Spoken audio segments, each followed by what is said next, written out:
Welcome, everyone, to Sin City. Las Vegas Motor Speedway hosting Race 2 of the HTL Cup Series season in the high banks of Daytona, all the way to the desert of Nevada. Who feels lucky and who's going to gamble for a chance to win here tonight? 40 cars, another full field. Qualifying in the books, one driver went home. It is time to get down to business. Welcome everyone to HTL on ABN. All that action coming up right here next.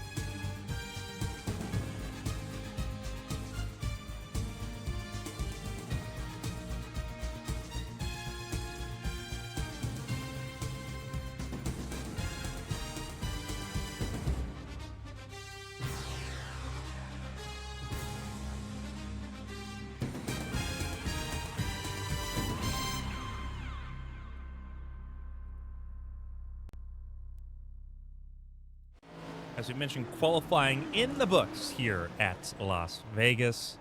So we know the starting grid already. Everyone doing warm-up, getting last-minute practice in before we go racing here in Las Vegas. We're glad you're with us for what should be a lot of fun racing here tonight. And with that in mind, we already have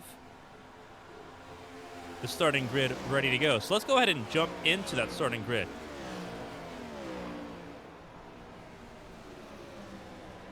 Starting grid, bottom of your screen. It is Josh Arnold on pole position. Tyler Ratliff to his inside. That is your front row. Tyler Ratliff, his first front row start in his career. See what he can make of it on that front row. Row 2, Casey Wygent and Mark Kissenweather. Toyota is all over top 5 here. It's another Toyota lockout there with Wygent and Kissenweather. Both of them needing better races than what they had at Daytona last week. Dustin Hall, the first Ford, alongside two-time former champion Josh Susie in row number 3. As we reset the starting grid just real quick, just make sure we got it all right. We'll jump all the way to row number 3 one more time. There we go. Bill Markowski and Olivia Pereira in row number 4 make up 7th and 8th on the grid. Richard Odie and Kyle Tal make up row number 5 on the grid. 20 rows of cars here tonight. Zach Meredith and Chad Swatsworth in row number 6. Chad Swatsworth winning Daytona just a week ago. Jeremy Brayout and Alfredo Hidalgo III in row number 7. This is Hidalgo's first road trip to Las Vegas. Hunter Peach and Chris Fleming in row 8. Peach looked strong here last season, trying to replicate that from 15th on the grid. Ren Roberts, last season's winner here at Las Vegas, not having that magic here tonight, currently starting in the 17th spot alongside Tucker Sawyer. Matt Vorndren and Byron Jones in row 10, that's your top 20. Kevin Feemster, Ross Baxter in row 11. Kevin Feemster's first HTL race here in Las Vegas. He's raced here several times in ARCs. Blake Henderson, row 12, alongside Eli Sasick. Cody Pinnell alongside Bailey Thompson in row 13. This is where Thompson began that run at the end of the season of multiple top 5s. Zach Apperson and Callie Heighton in row 14. Both of them have their work to do. Randy Payne and Josh Stoltz in row 15. Row 16, Steven Oberstadt and Austin Mongold. Angel Santiago in the 90 in place of Mark Parkhurst here tonight. I'll start alongside Alfred Denny in row 17. Row 18, Elias Flores and Chelsea Carter. You see those marked in red, qualified their way in. Riley Garcia also qualified in ahead of KJ Gibney.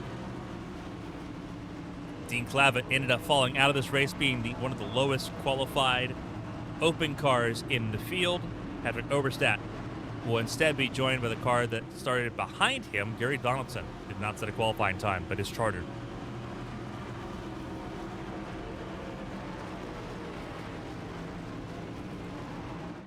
That gives us 40 cars for the start of this race. And some important track facts here once we get through the list of races coming up here for HTL. Next week is not Fontana, it is Willow Springs. First road course of the season, and then Kern Raceway on October 6th. Talladega, Michigan, and Richmond fill up the month of October. It'll be a lot of fun. This is what you need to know about Las Vegas. No stage breaks here tonight, as it is the case outside of plate races and road courses. The stages, though, they are real. You do score stage points at the end of lap 40 and lap 85 if you're in the top 10. Everyone's got a plan around that here tonight. Pit speed 50 miles an hour, fuel mileage 43 to 45 laps. So you can get through each of the first two stages without a pit stop. It's how you handle everything leading up to stage 3 that'll determine if you're a factor for the race win tonight.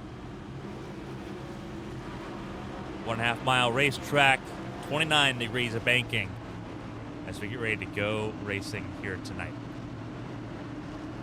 Be remiss not to mention the scoreboard bottom of your screen, going through all the worldwide of sports. Soccer, NFL football, and more. Arnold, Ratliff, Wygant, and Kissenweather, your front four. And the Sportsbook 350 is underway here in Las Vegas.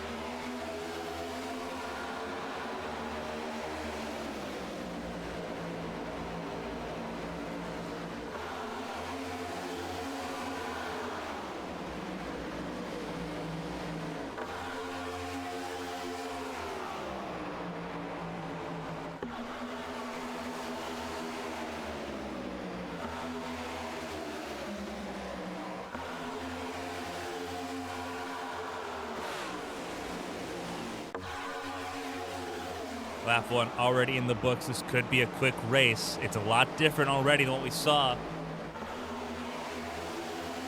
a couple weekends ago.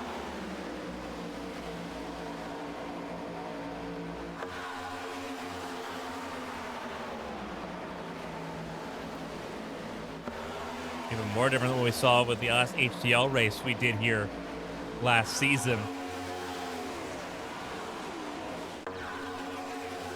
Everyone jockeying for positions, 3 wide. Further back, caution has come out for the first time, and it is trouble in the back. Gary Donaldson got through just fine. Randy Payne going through the grass. It looks like Randy Payne and Elias Flores, potential teammates there, getting involved.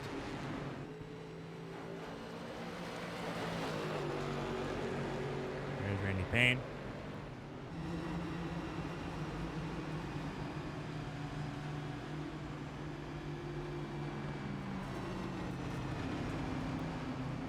Go back and take a look at what happened here. 3 wide. That's Mongold in the middle. Henderson on the bottom. It looks like there was trouble with Henderson, is what everyone was trying to avoid. Let's go back a little bit further. It was Blake Henderson that was all very slow, and it looks like he was also out of control. Oh, and it looks like he might have got a little bit of help here. This is turns 3 and 4.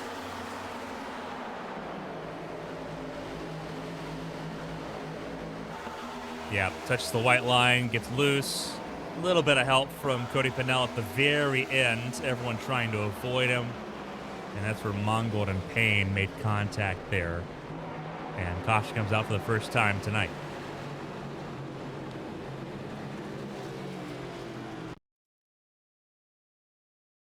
Right on board with him and see what he sees. And we'll have to go all the way back to turn 3 and 4 and grab a full picture of this one. He's behind Steven Oberstadt, that 3 car.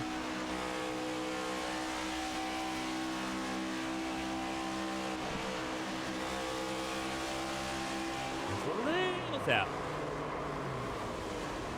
Thankfully, no damage through all of that. That could have been pretty disastrous. Few cars coming down pit lane for early pit stops. Henderson, Payne, Garcia, and Donaldson all down pit lane at the back of the field. See him on pit lane right there?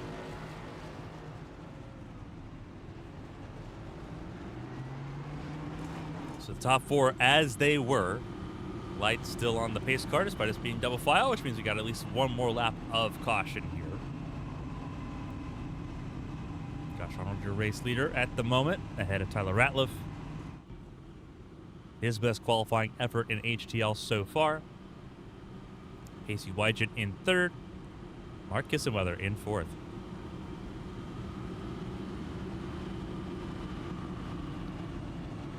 In fact, your full top five right here. Susie and Dustin Hall swap places on the opening stanza there. So it'll be Susie fifth and Dustin Hall sixth in row three for this restart.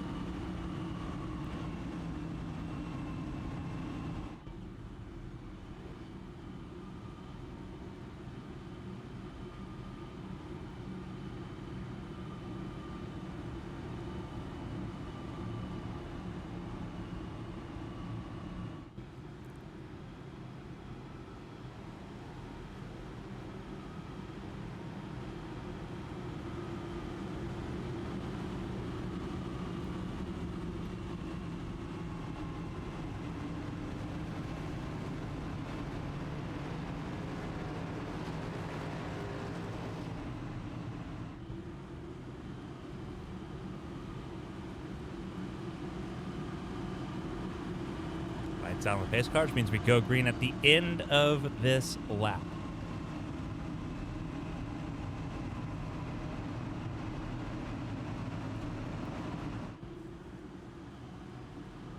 All 40 cars still rolling here.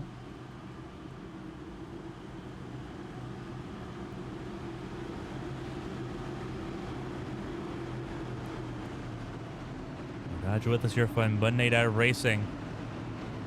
This is a wild race last season as well. A lot of things different, though, this go around in Las Vegas. Weather side of your screen. Temperature is a little bit more favorable. 92 degrees the track temp, 74 degrees the air temp, and not a lot of wind, 8 degrees.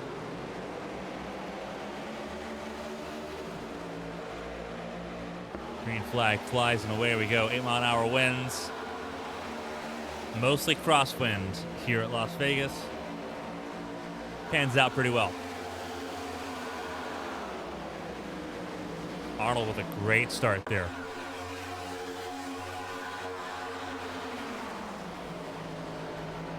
Dustin Hall using the outside lane to pretty good effect. That number one car trying to make some moves.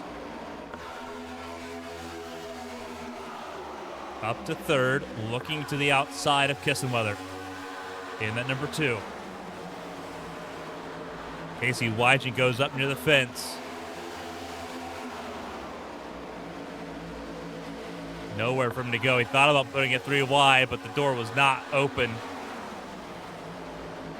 Saw how much momentum he carried out of turn 2. Here goes Dustin Hall trying to get to the point, wanting to get to the race lead.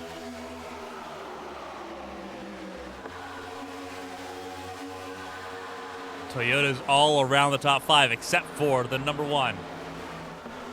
It had an abysmal season last season.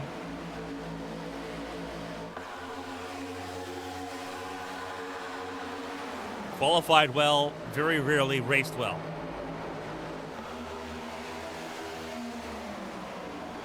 Back in charge and in form.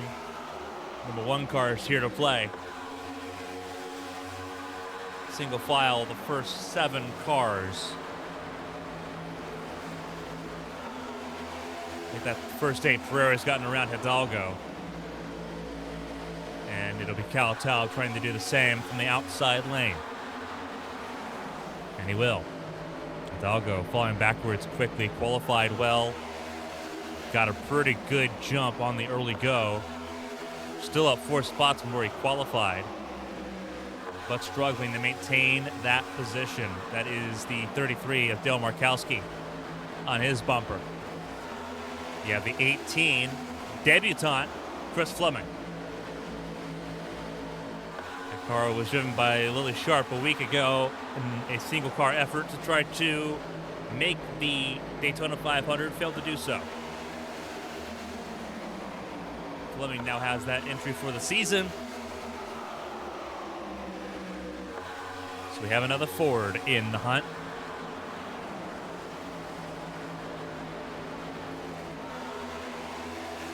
And then it's Hunter Peach and Jeremy Braille battling to get into the top 15.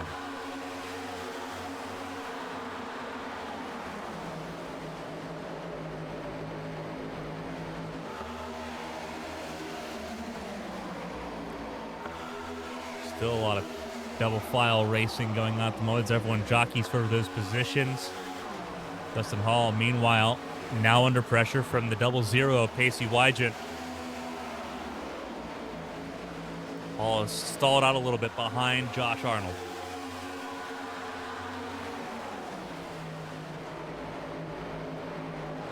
Top 4 broken away from Tyler Ratliff, who is being passed now by his teammate, Josh Soucy.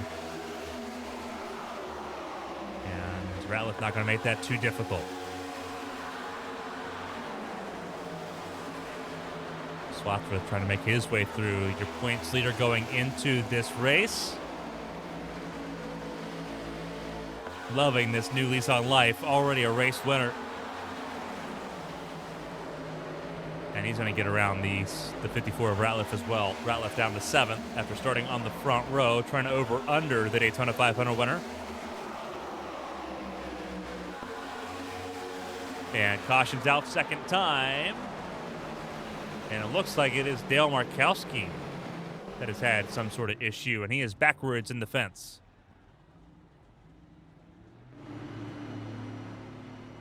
Again, front straightaway.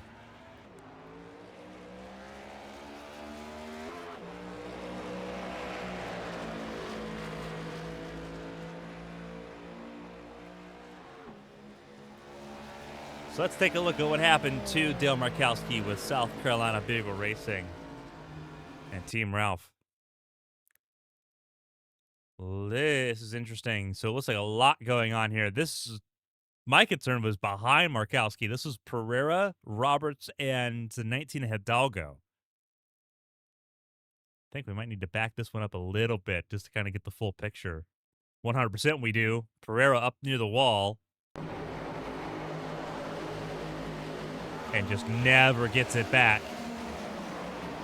Huge contact with the 33, and the 33 breaks traction there pretty bad. Huge concerns, obviously, would be over the toe links, especially that right front. And gets it turning. That's positive. But some repair work needs to be done. Looks like filling out the extent of the damage on that 33. He's going to be... Didn't come down pit lane that time. Only Santiago did, who was not involved in that.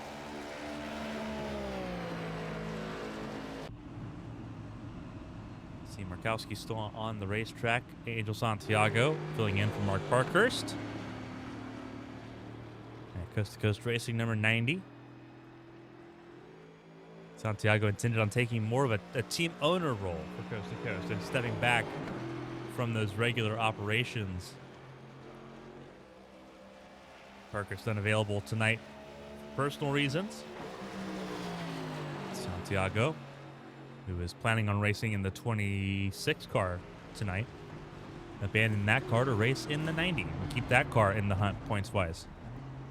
He will top off of fuel. Some other cars coming down pit lane as well. This is where Markowski comes down pit lane, so Santiago entered a closed pit.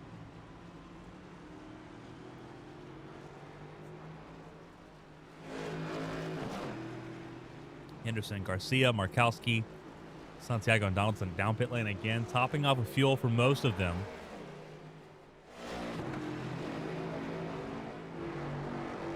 There's Donaldson on pit lane.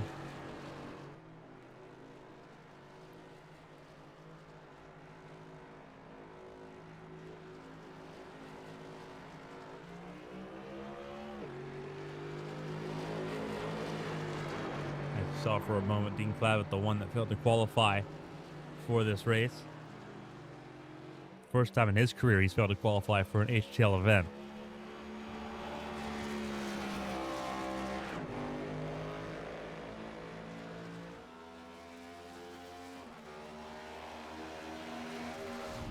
Front of the field as we get ready to go. Back racing next lap. It is Josh Arnold and Dustin Hall that leads the way.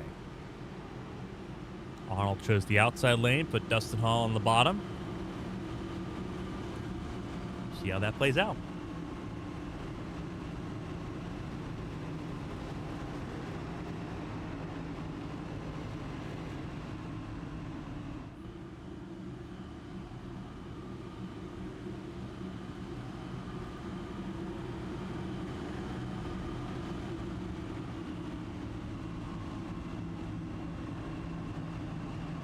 Look at some of your standings going into this race. Swatsworth entered the points lead. Hunter Peach, Zach Apperson looking good after one race. Tucker Sawyer, Stephen Oberstadt. As your top 5, and it will switch pretty quickly here tonight.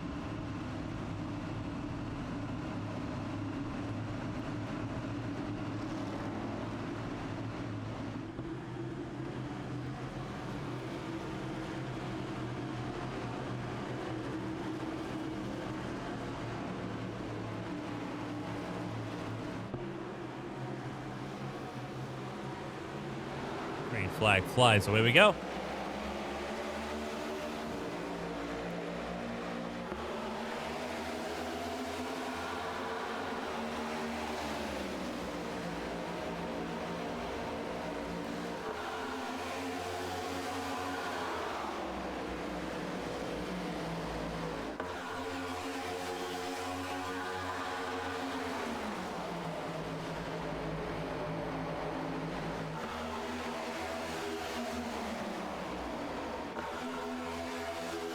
Outside prevailing once again. Guess what? They're using it to pretty good effect. Battling with Dustin Hall. Keep an eye all over for the back. Kyle Taub using the high outside lane to try to get advanced position here. Battling right now with Josh Susi. Does he get to the quarter panel? Yes, he does. Just barely has enough room on that outside lane.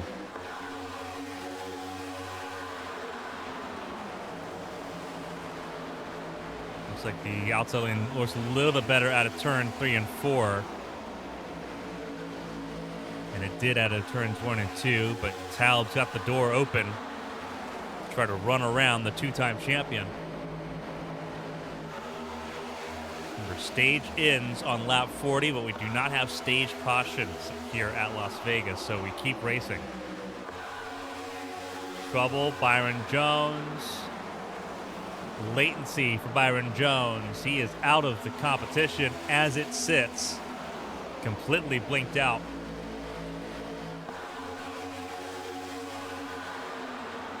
That's a gut punch for the 60. Because he's going to go laps down here under green pretty quickly.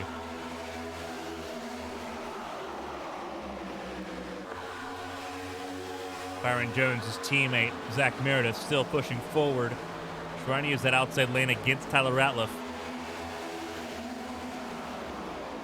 Meredith in the top 10, was top 10 here, battling for the top 5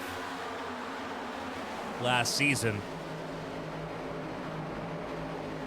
Bren Roberts in that conversation as well, trying to find a way around the 54 too. Not this time, says Ratliff. Ratliff has got a parachute attached to the back of that 54. He has dropped 7 spots tonight in the opening 24 laps.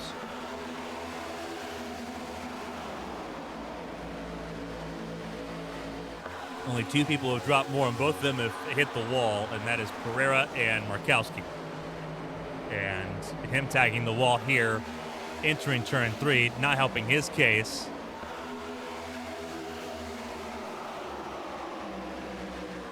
Meredith gets to the quarter panel of the 24 of Susi. And everyone looking for some position. Whoa! Susi in the fence for Meredith.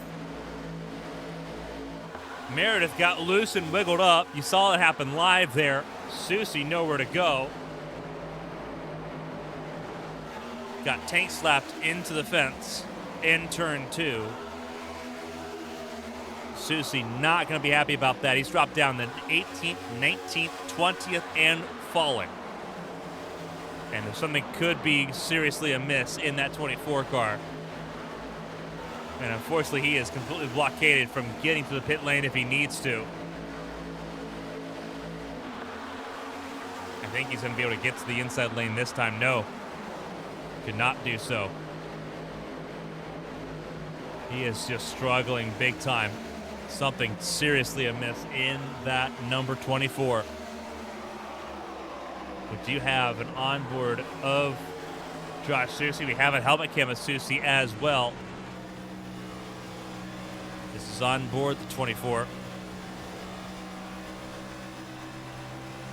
Doesn't seem like a lot of visible damage from the driver's eye camera here on the 81, not the 81, the 24. He gets the inside here. He drops all the way down. He is now in 36th position.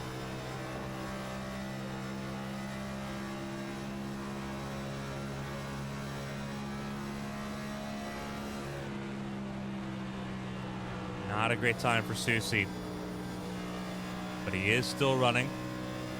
We'll see what he can do.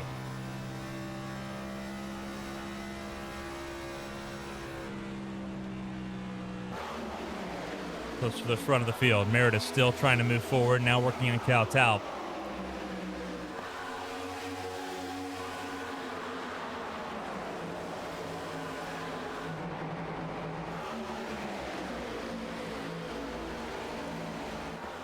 As Taub tries to get around Dustin Hall. Hall back down to 5th place where he started. After being passed by Kissenweather, Swatsworth, and Wygen. It is Militia Racing Club 1, 2, 3 at the moment. And it is Arnold that leads the way.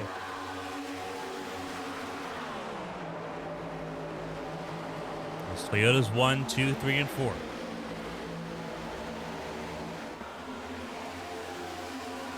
we're back straight away.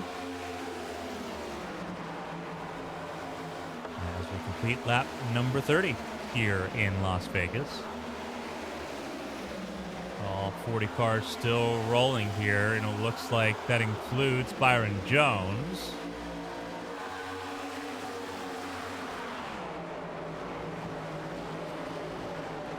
It does. Byron Jones did get reconnected pretty okay. There is the number 60 on your screen, battling with Blake Henderson in the 25. He is down right now in the 25th position. But he is still in the mix after a scary moment where it seemed like he was completely out with a technical failure. He is back rolling, but losing time. That is Thompson. Bailey Thompson and that Aldi's number 27 trying to get around him here.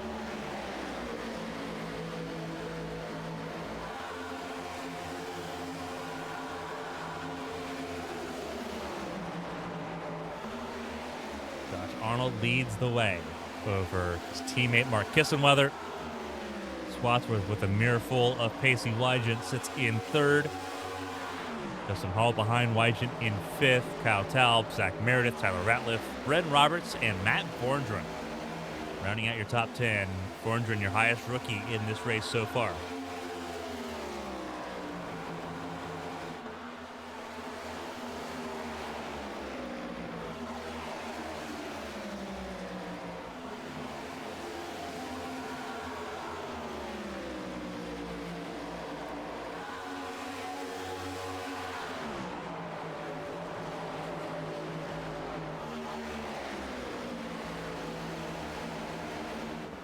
For those wondering about Monday Night Football, the Lions taking on the Ravens. It is tied at 7 apiece. 10 minutes to go in the first half. Detroit has the ball, but in keeping it close, too. And what it was highly expected to be a shootout contest, both have already drawn blood in Baltimore.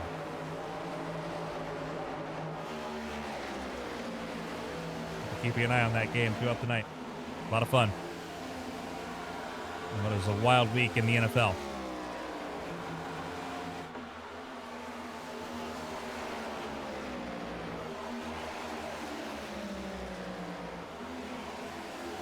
been a chaotic weekend in sports. Could prove to be helpful for Josh Arnold, looking for his second career Cup Series win after winning the Brickyard 400 last season. Got that first career win, said he wanted more.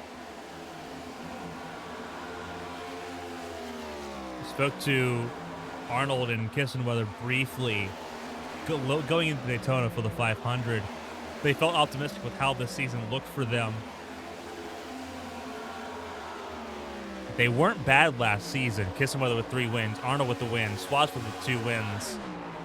Pretty good stuff from that team when you grab 6 wins out of 25 races. But they said the way the changes were being made for this season, for season 7, just naturally fit them a little bit better when you looked at the intermediates, when you looked at the short ovals coming up on the calendar.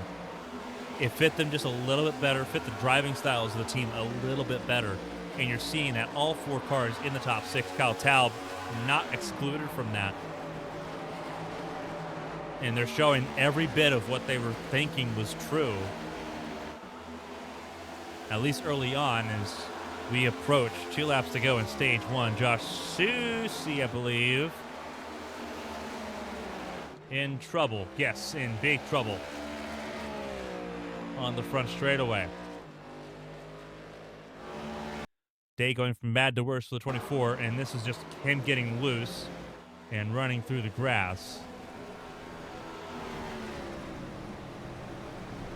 All on his own here. Damage on the 24 proving to be pretty significant. And he is still struggling. Just almost tagged the wall there, if not tagging it directly. White flag in stage number 1. We'll show the white flag at the top of your screen. It will not go to caution, unlike how it did at Daytona, and unlike how it will at Willow Springs next week.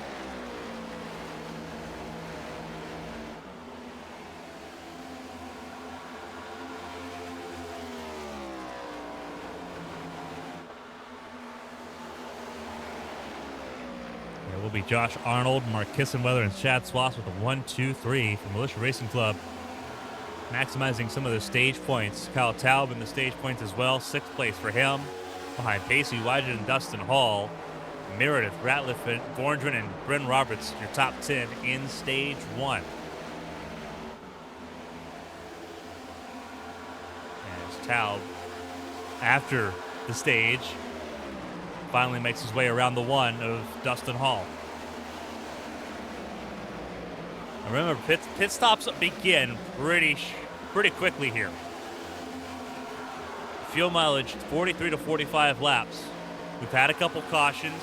Some into the back of the field have made early pit stops to extend that window here in stage 2.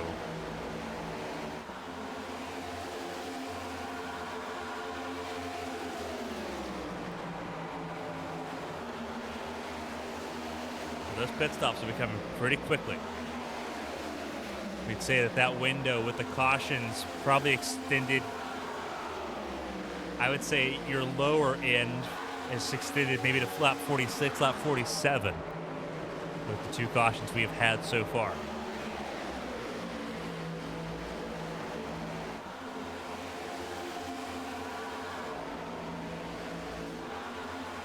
Line out view in the field around Las Vegas Motor Speedway. Heavily revamped from the last time we were here.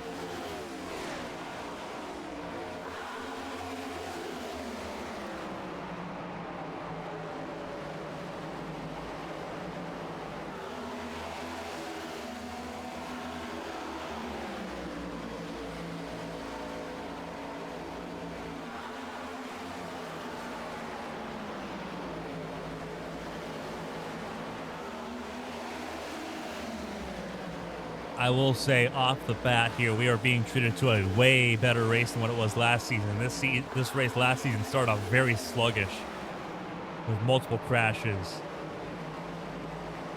We've had 2 minor incidents early on. Everyone settled down and found their groove since. Pit stops are going to shake things up quite a bit when we get to them here.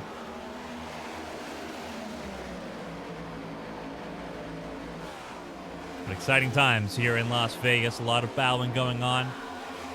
Difficult to pass, not impossible to do so. We've seen that tonight. Alfred Denny in trouble. I think Alfred Denny was trying to make a stop. He was. Alfred Denny was trying to be the first one down pit lane. That did not work out. Car in the fence. Who is that in the fence? I believe that's Riley Garcia. It is. No, it is not Garcia. That looks like it was Blake Henderson. So trouble for the Tombstone cars again. Odie comes down pit lane successfully.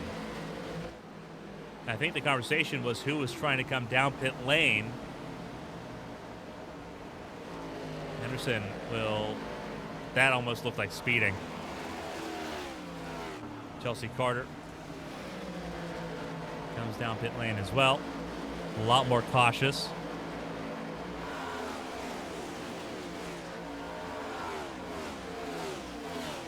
More and more cars will run their way around here. Very interesting, though. Some of the cars that came down pit lane on the top of the fuel are the first ones in for tires.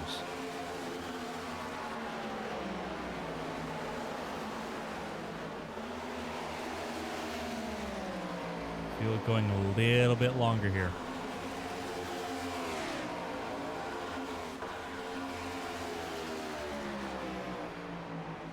Teammates battling it out here. Everyone trying to stay out as long as possible. Everyone expecting a caution to happen during the pit stop sequence, so no one wants to be caught a lap down. You will lose a lap pitting here under green at Las Vegas. But the way it cycles back out is if everyone pits under green, you end up back on the lead lap. And if you undercut, maybe you gain a couple spots. More pit stops being made from the back of the field. Braille, Feemster, Pereira, Fleming, Markowski, Henderson with repair work being done. Same with Carter. Those were the two involved when we cut to Alfred Denny missing pit lane. Denny in pit lane as well. Just now came down pit lane.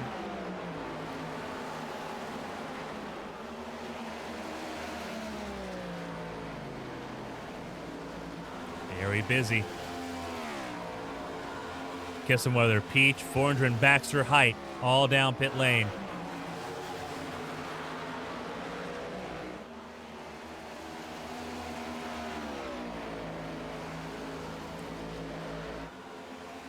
Standard pit stop, you'll lose one lap, maybe two, depending on how far behind you are. Here comes Josh Arnold, the race leader. Hand the race off to his teammate, Chad Swatsworth, who will now lead for the first time tonight. Lap led. Let's see that tick over to one. Josh Arnold has dominated this race, though, at the front of the field. Been pretty hard to touch.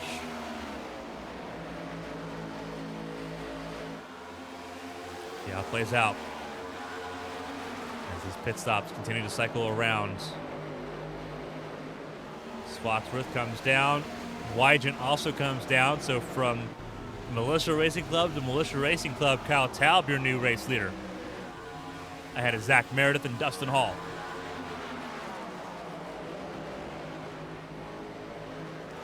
Randy Payne moves up to fourth place. Austin Mongold, Gary Donaldson, Angel Santiago, all yet to make pit stops. Josh Susi also on that list. He comes down pit lane now. So 7 cars yet to make a pit stop in this cycle. Randy Payne pit on lap 4, so he should be able to stay out a few more laps in the 91 machine. Does he? He will. Mongold, Donaldson, and Santiago topped off with fuel or grabbed tires on lap 16 during that second caution. So they can go quite a ways longer here.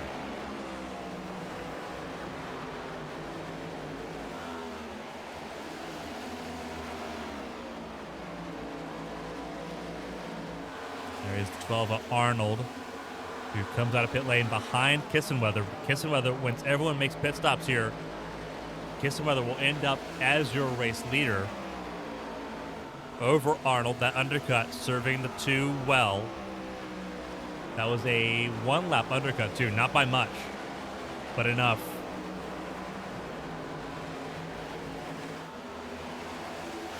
And it all comes down to the pit lane time. Arnold was a lot slower coming on and off pit road, 3 seconds slower. And that's how it translates on the racetrack. And in comes the 91 of Randy Payne. Got to get all the way down to 50 miles an hour. He does so successfully. It's a great job. Henderson in trouble. He's been in pit lane with some extensive repair work being done for now over 4 minutes, closer to 5 minutes now on pit lane. Markowski on pit lane over 3 minutes. Flores on pit lane now. This should be a standard stop for the number 99. It is not a standard stop for the 99. Donaldson down pit lane as well. Austin Mongold, your race leader. Most of the field back on the lead lap. 23 cars on the lead lap at the moment. And Byron Jones up next to get a lap back from the 29 of Mongold, who not expected to come down pit lane until closer to lap 70. Off sequence, chose to be that way for a reason. B-Tron Racing covering their bases, 3 cars on that effort with Mongold, Braille, and Feemster. Mongold the first to see the lead for that team, and he will come down pit lane this time for tires. We'll hand it off to Angel Santiago. So Santiago leads for the first time this season. He did not qualify for the Daytona 500 a week ago.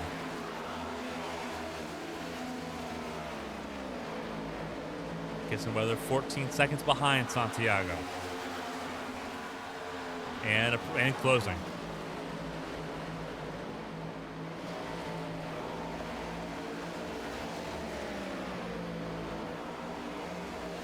Here comes the 88.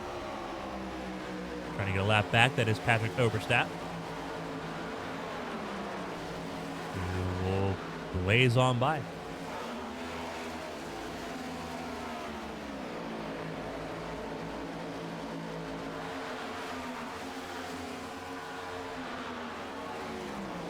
Bit of competition further down the running order here. This is Peach versus Wygen. Battling for 5th right now. Would be 4th on the racetrack once Santiago comes down pit lane. Wygen pit on lap 52. Peach on lap 50. It is Wygen with the advantage.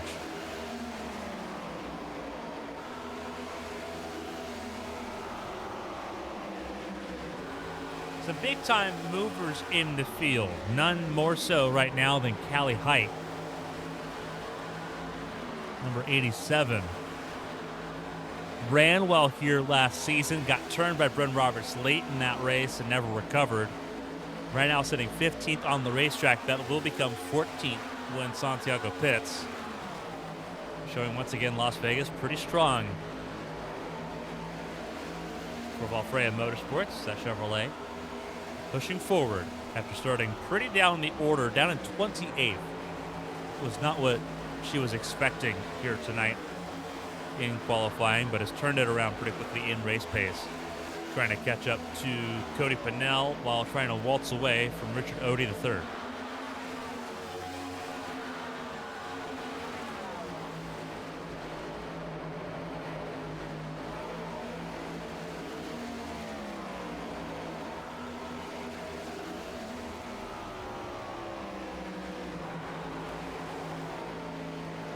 Closing in on Santiago, less than 10 seconds away. Fresh tires will do that for you. Santiago just running until the wheels fall off of that thing and then fuel runs out. Got to respect it. You got the clean air. You got control your own destiny, so to speak. Run with it. See what you can get out of it.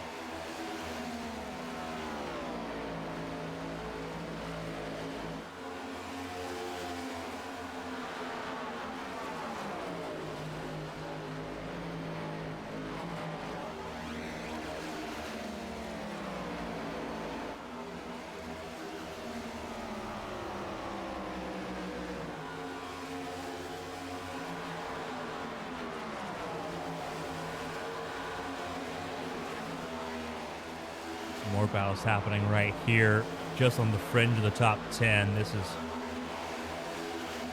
really, it kind of extends up to Hunter Peach and Pacey Wygett. Zach Meredith on the outside of the top 10 looking in, trying to get around Matt Borndren. Again, with Santiago comes out pit lane, Meredith will become 10th place.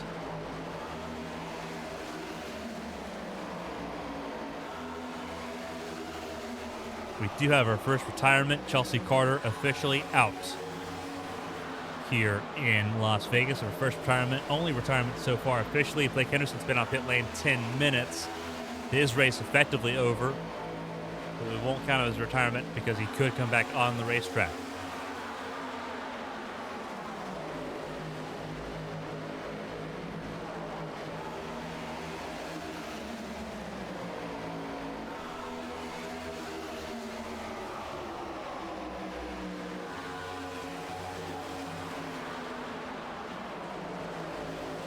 Santiago down pit lane.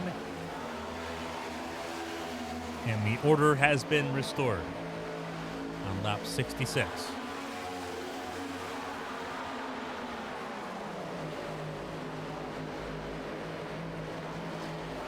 Callie Hyatt, we missed it. Chased down and past the 8th of Cody Pennell.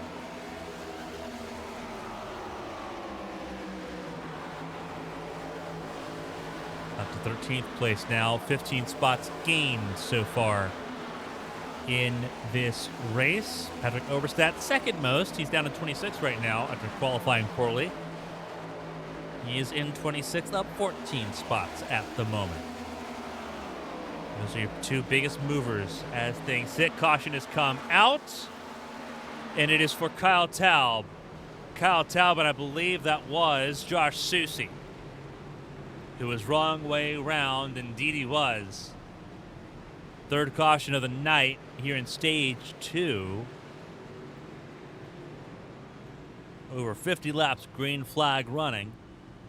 And it's interrupted for the first time since lap 15 with the yellow here.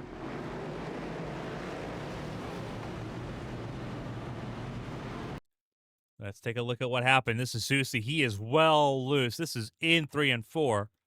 So he is well loose, and it looks like that is on his own. The two-time champion struggling here in Las Vegas. Upper lane just breaks loose on him.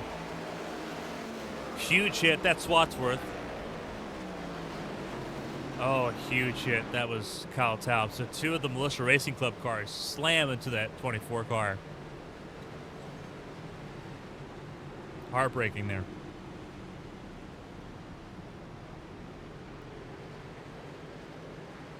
Not a whole lot Susie can do. When that car just breaks loose on you, you're just a passenger at that point.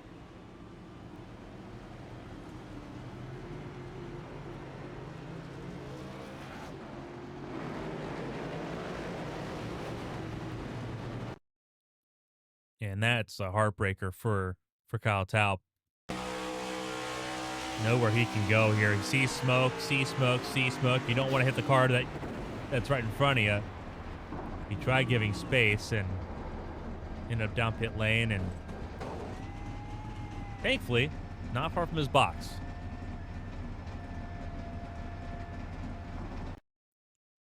A look at it from Shad Swatsworth's perspective. He is down pit lane now. And you just see the spin, the sliding's already happened in slow motion for the 31, for the 6 car here in 31st now. Yeah, that's a hard hit. That's an unfortunate hit for Shad Swatsworth because that's going to negatively affect his car. He was running really well.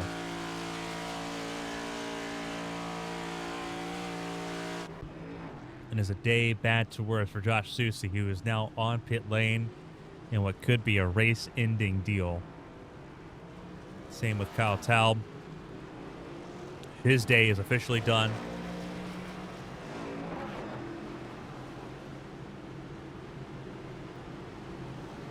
Devastating stuff here. Third caution of the night affecting Shad Swatsworth, Josh Susie, and Kyle Taub. Cal Taub's day is done. Susie's day realistically is done. Shad Swatsworth a lap down as well. Tucker Sawyer first car lap down. It was, if I'm not mistaken, it was Olivia Pereira who got the free pass on this caution. Lights out on the pace car, which means we're going green at the end of this lap. We're glad you're with us for the ABN Sportsbook 350 here in Las Vegas Motor Speedway, Sin City.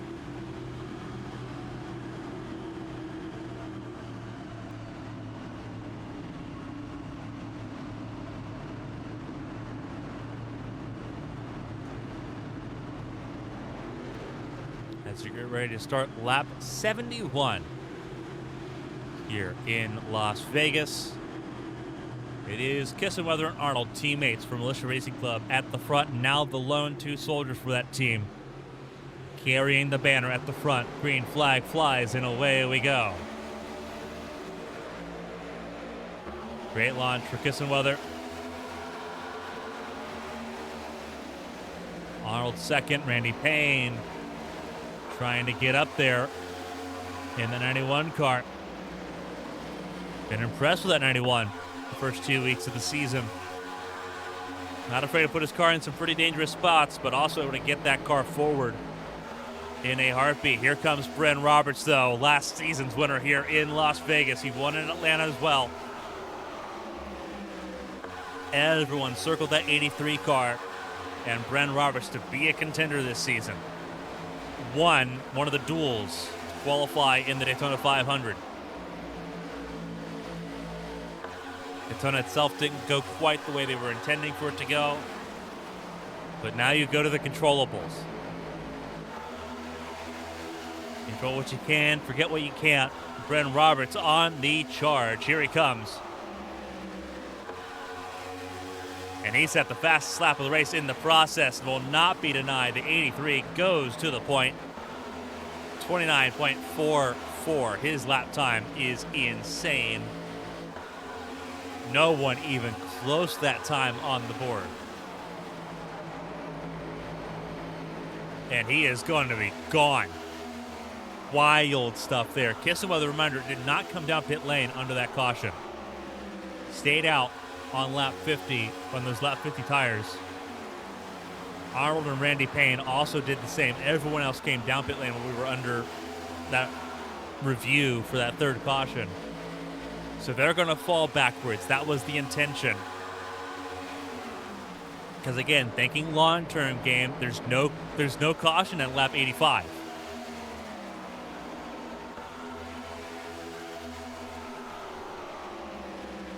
Bren Roberts, 2-tire stop for him.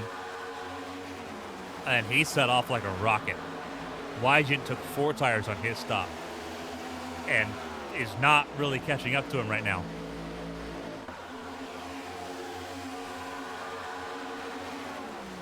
Obviously, a lot of concern further back as the cars on older tires are shuffled into the mid-pack here. Overstat in the middle. It's Sasek on the bottom, Payne on the outside lane. Thompson trying to make moves forward, but being stuck. 88 of Patrick Overstat stuck in the middle as well. Almost 4 wide out of turn 2. As Thompson tries to clear and does, the 91. Overstat up 23 spots, now the biggest mover. Callie Height up 20 spots, but now in the top 10 in 7th. Make that 8th behind Hidalgo.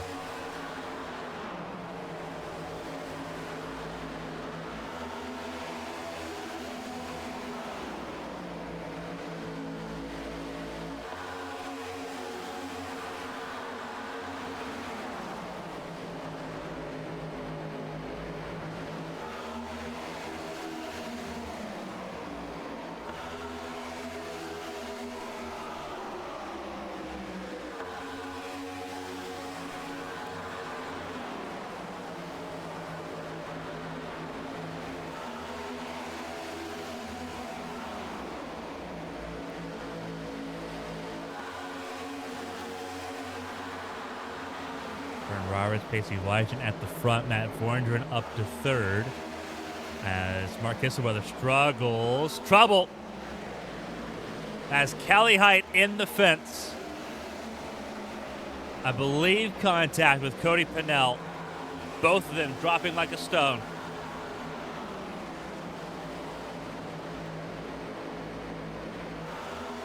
Huge trouble there. Let's see if we can get a replay.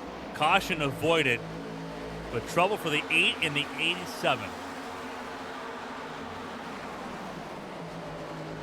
Callie was ahead of Cody Pennell.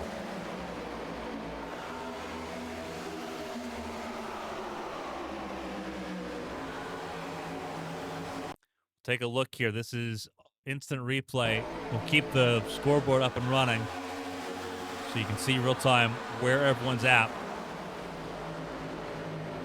Trying to figure out what's going on here. Cody Pennell in the 8, Callie Height in the 87, Dustin Hall in the 1. That's who everyone's fighting here. I believe we're a lap early. A lot happened, though, in this turn of events. Just trying to see what happened to the 87 and the 8 to force them to move from the top 10 all the way out of the top 20. Callie Height in 30th place. Cody Pennell 23rd, and that's what happened. Take a look back here. Callie Height in that number 87. Trying to turn on the racetrack. The 8's still there.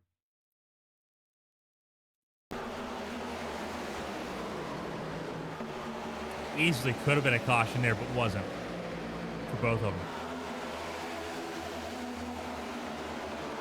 Callie Height not going to be happy. Cody Pennell saying, hey, I was there. Whoa, there is trouble on the racetrack. Who was that? I believe that was Zach Meredith. It was.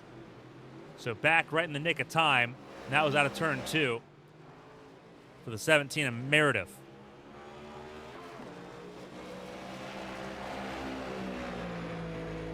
Fourth caution of the night after the halfway point. And he is already down the racetrack here. So this happens early. Just like Josh Susie. Up outer lane. Outer lane just breaks traction. Left side tires on that rubber seam. He tries saving it, but nothing he can do there. He just snaps on the transition back onto the racetrack. Almost got T-boned there by Pereira. We'll go back and take a look at that. A lot of cars that did not take tires on that last pit stop going to take tires now. And when we talk about the rubber seam, we talk about it a lot at these intermediates, like with Las Vegas, like with Fontana as well, California Speedway. See if we can get a good look here. The rubber seam, it's the dark lines that you see along the racetrack. It's those seams that divide the lanes. Looks like he's already loose, though, entering the racetrack, entering the corner. We see he's got right side tires on that seam. Starts to break traction. His left side tires go across that seam. And he's still just breaking traction on the rubber seam because there's a different grip level on those rubber seams, different temperature on those rubber seams. As you can imagine, different surface types between the asphalt and between the rubber that fills those seams.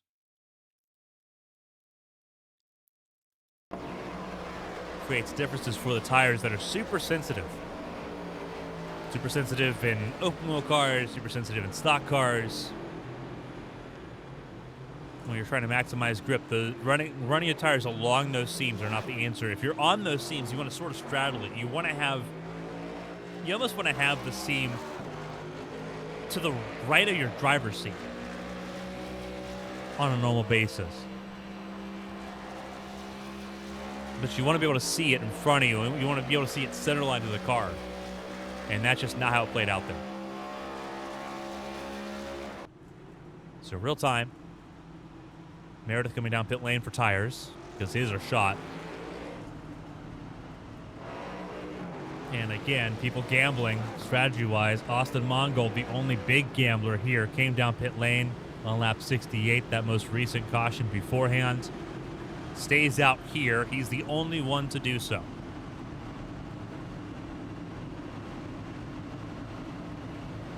So Mongold probably will get a pretty good launch, but will then be swallowed up. 15-lap difference on tire wear between Mongold and Bren Roberts. So this is going to be an interesting cat versus rabbit sort of event.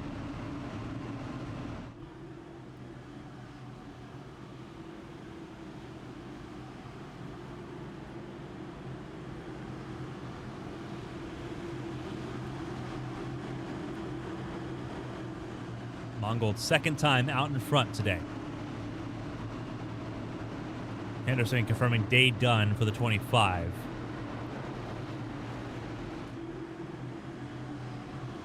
Realistically, day done for the 6, day done for the 24 as well. So retirement's beginning to stack up here in Las Vegas. The green flag will fly here, and we are going once again in Las Vegas.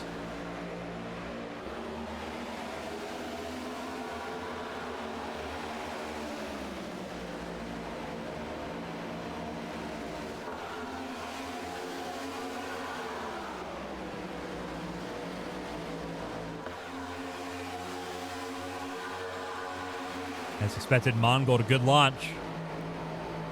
But he is not going to be able to have a long time at the front of the field. Here comes Hunter Peach. Here comes Matt Vorndren. Mongold leads that lap under green. Hunter Peach will take it away into turn 1. Everyone knows Mongold's going to run the bottom of the racetrack, so everyone moves topside. This could get dangerous. Casey Wygett behind Mongold. Thought about putting it 3 wide. Not the case there.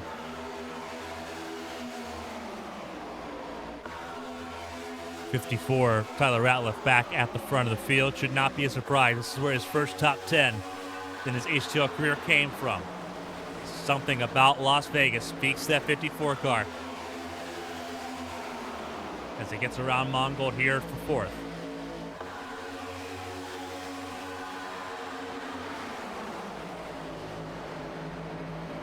Trying to work on Bren Roberts for that 3rd spot.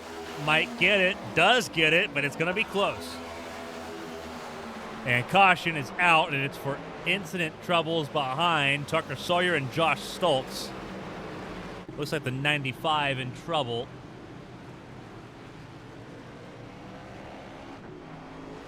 Fifth caution of the night.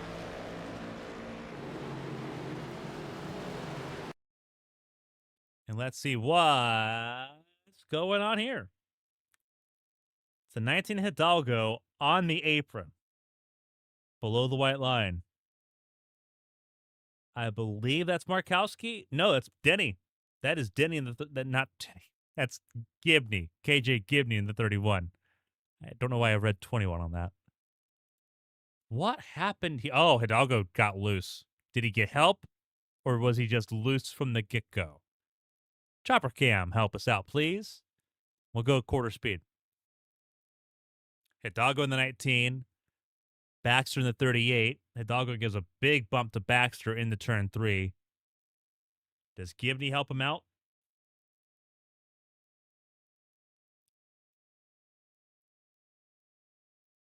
No. No contact there. A lot of arrow push, though. Gets the 19 arrow loose. And this is where it gets ugly. Yep. Oh, netcode is bad. Netcode really bad all the way through there. You see the lack of contact for all 3 of them. So netcode could be a contributing factor for every part of this. And Josh Stoltz in trouble. Tries to keep it safe. I believe he just locks it down here. Yep, he does.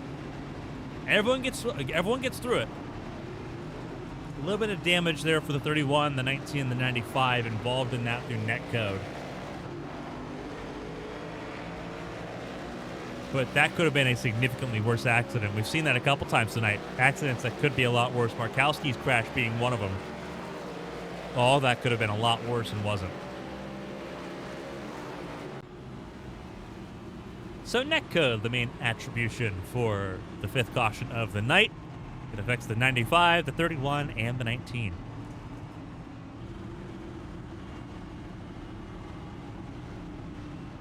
Ongold stays out again.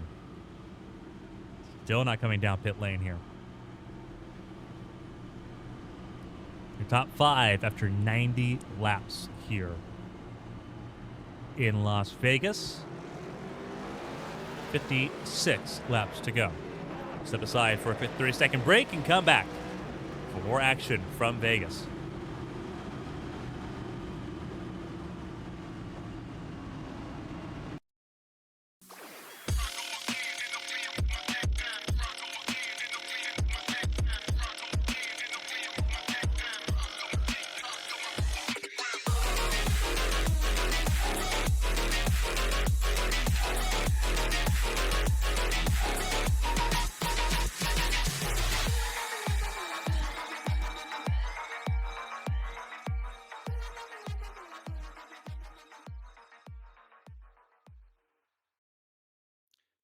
Welcome back, everyone, to Las Vegas Motor Speedway, the ABN Sportsbook 350 in Sin City. As we get ready to go back racing here in Las Vegas, we'll be going green with 94 laps. Not 94, 54 laps to go. Lap 92 will be the starting point for this restart. It is going to be Hunter Peach and Matt Vorndren that lead the field to green. Green flag flies, and away we go. Several cars out of this race. Chad Swassworth, Josh Susi, Kyle Tao, Blake Henderson, Chelsea Carter. All out. Dale Markowski, Elias Flores, Angel Santiago off the lead lap. 32 cars, though, on the lead lap with 54 to go.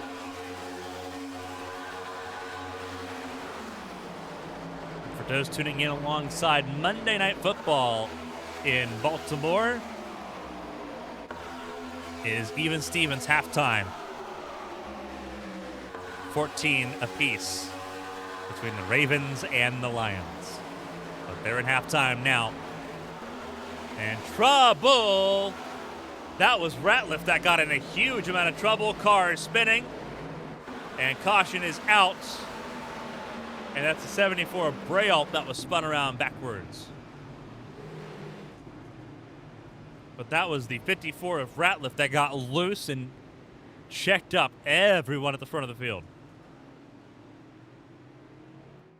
6 caution and quick succession here. And it is Braille that got turned after the checkup there for the 54, who you see got loose as we rewound it to get you to the entrance of turn 1. Ratliff trying to drive in hard. Played in real time. He was up to second place. And a little bit of help. A little bit of help from Vorndren. Checks up, saves it, but it's the trouble behind, and Braille in the fence and Steven Oberstadt joining him. That puts us under caution for the 6th time tonight.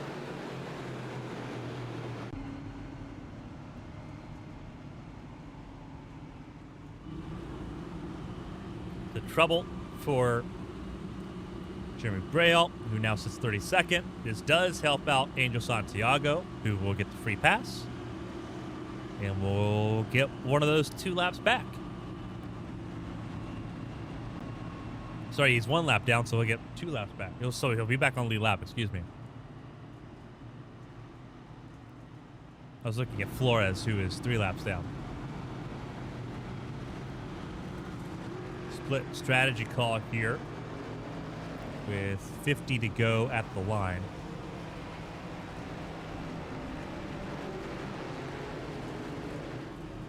The belief is that there's going to be a couple more cautions, and those coming down pit lane right now will be good to the end. Those that fell lap 83, not so safe. Those are the ones that stayed out Hunter Peach leading that conversation at the moment as Santiago gets his lap back and joins the lead lap in 33rd.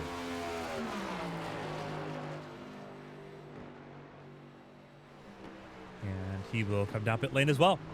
Why not? Back the field, put yourself on the theoretical right strategy call.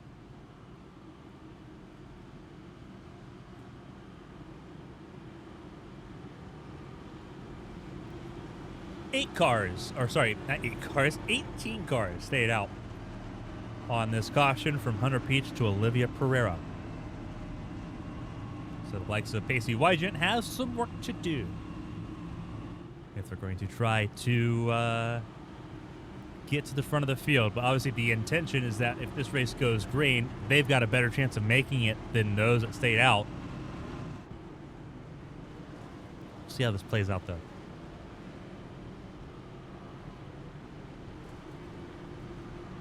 Oberstadt getting some repair work done. Same with Jeremy Braille. They will stay on the lead lap, but they will be at the tail end with Santiago.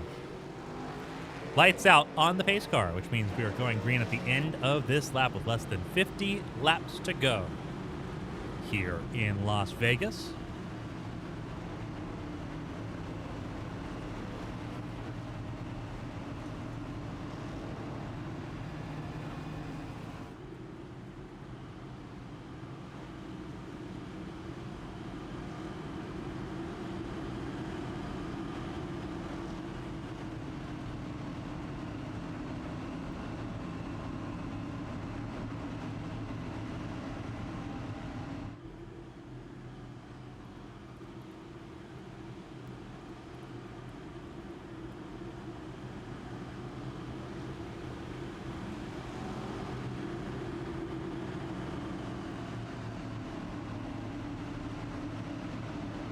Ready to go racing once again. Peach, Kissenweather, Vorndren, Mongold, Oberstadt, your top 5. Bailey Thompson has moved her way into the top 10 alongside Tyler Ratliff. Byron Jones, Ross Baxter, and Kevin Feimster have also squeaked their way into the top 10 here as we look at our 6th restart of the race. Green flag flies and away we go. 48 laps to go.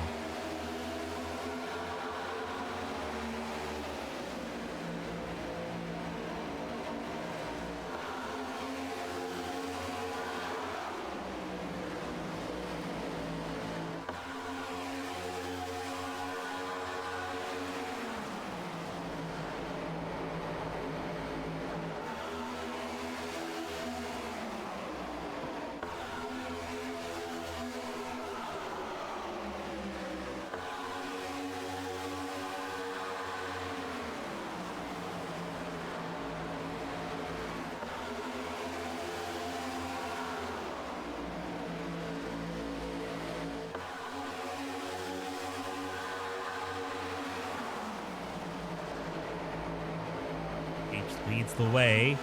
Kissenweather and Vorndren duking it out still side by side. Oberstadt 4th, Bailey Thompson top 5 now in the mix. But again, everyone in the top 18 guaranteed pit stop to make here before the end of the race. If it goes green the rest of the way, knock on wood, they won't be at the conversation. If a caution does come out, conversation changes a little bit. They still need to make a pit stop, but they're no longer as hurt by that conversation because it'd be equal footing at that point.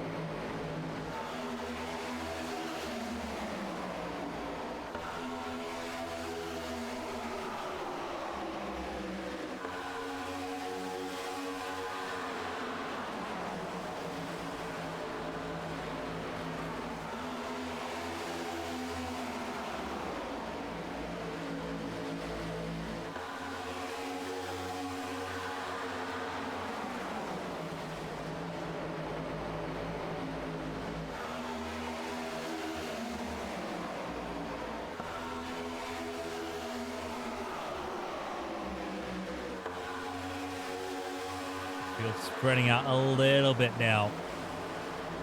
Two different trains of thought. Those that came down pit lane on lap 94 have not made a lot of inroads forward, and this is why the traffic jam mid-pack. Casey Wygant leading that conversation.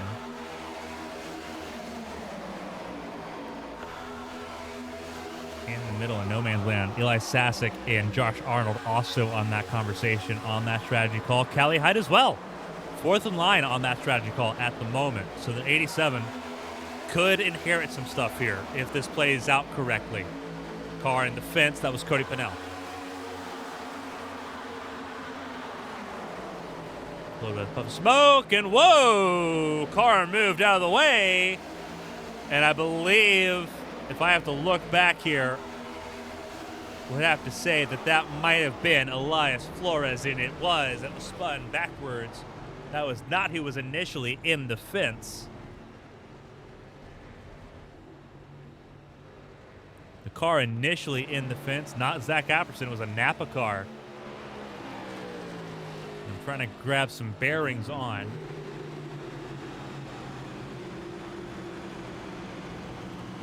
So bear with me as I try to grab some information here on who that Napa car was. I don't think it was Garcia. It wasn't. Garcia's in the Chumba Casino, number 40.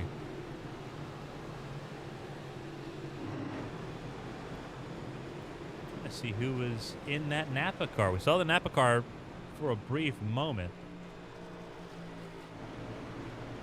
It was Fleming. It was Chris Fleming. It's the car we're trying to get used to. We've not seen him a lot in this race. He's sort of been quiet. Not so quiet here. And you're going to see why. In the traffic jam. And we're going to pause it and get to our chopper cam so you can see all the content that comes out of this. Keep an eye on the 18 on your screen,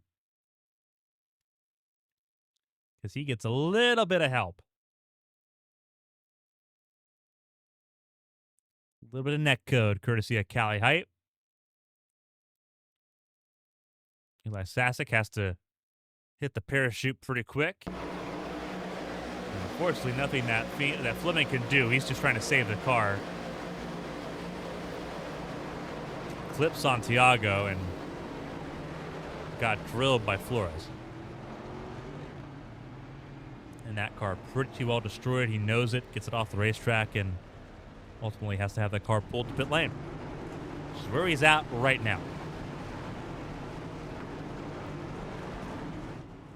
Callie Height, in the meantime, got away with that pretty well scot-free thanks to net code, and now leads the way for the first time tonight.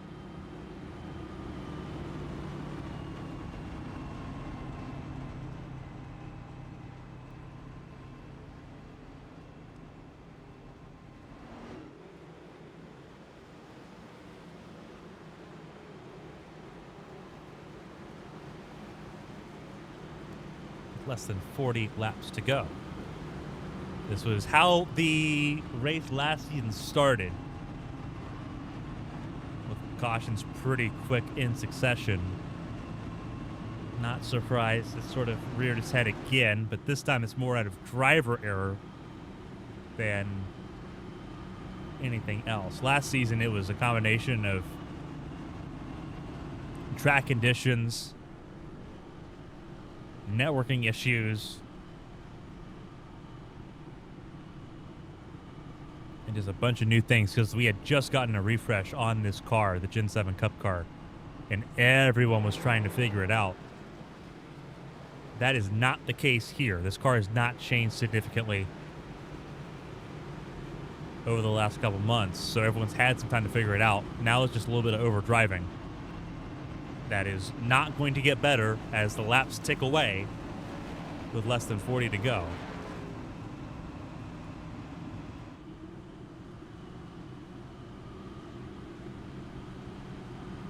Three cars stayed out: Callie Height, Richard Odie, and Alfred Denning. Everyone else came down for at least 2 tires, including Matt Forndren, Patrick Oberstadt, Byron Jones, Randy Payne, and Cody Pennell. Hunter Peach, the first one on 4 tires. Mark Kissenweather on 4 tires as well. Keep an eye on the 20 and the 2. And the 27. Bailey Thompson, third in line on 4 tires. Could be interesting. Could be a disaster, too. But could be interesting. This is the gambling we said we wanted when it came to strategy calls. Let's see how it plays out. And abandoned restart here. Caution, 1 more lap. And it looks like it's allowing the field to get sorted back up correctly. So that extra lap going to allow the field to get back in the correct positions. Second half beginning in Baltimore between the Ravens and the Lions. They're tied at 14 apiece as the third quarter begins. Which means this race will end and we'll have a chance to watch that game in its entirety. The question is, who's going to win here in Las Vegas? Callie Height playing a bit of a gamble game, fastest of the cars that stayed out. But we'll have to hope that Odie and Denny can hold off Forndren, Oberstadt, Jones, Pennell, and a huge list of cars that are hungry for a race win.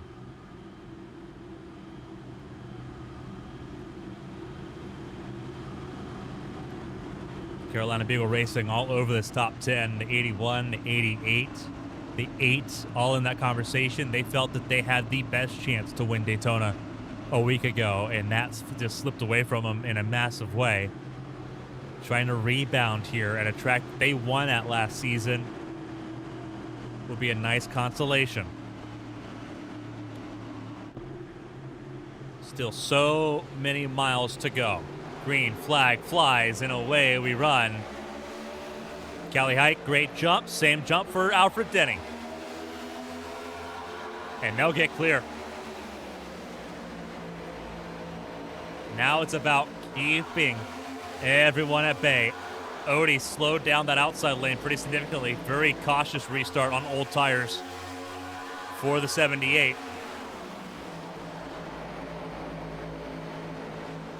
Patrick Oberstadt clearing Denny out of 4. Here comes Byron Jones. Here comes Cody Pennell.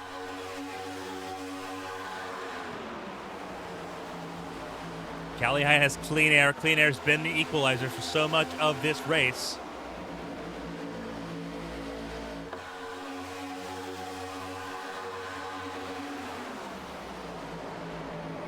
Callie Height not running the bottom of the racetrack, keeping the top lane. And it's all momentum based for the 87.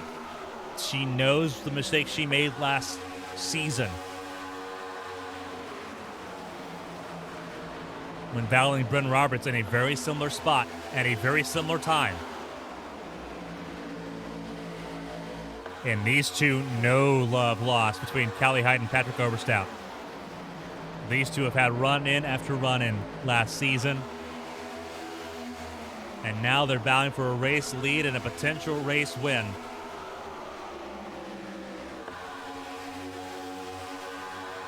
As the field 3 wide behind them.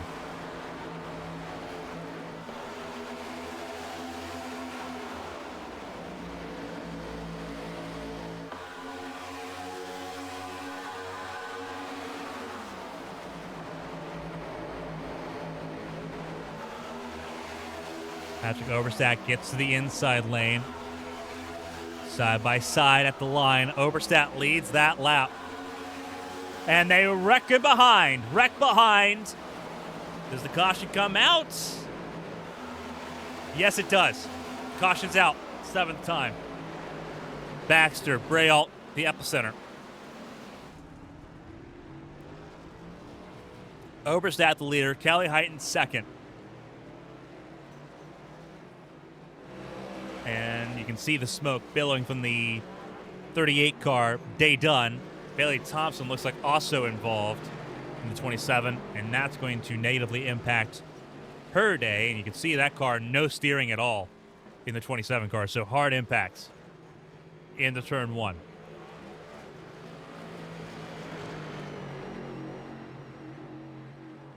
We'll break it down. This is after it's already well begun. And if I'm not mistaken, it begins with Thompson.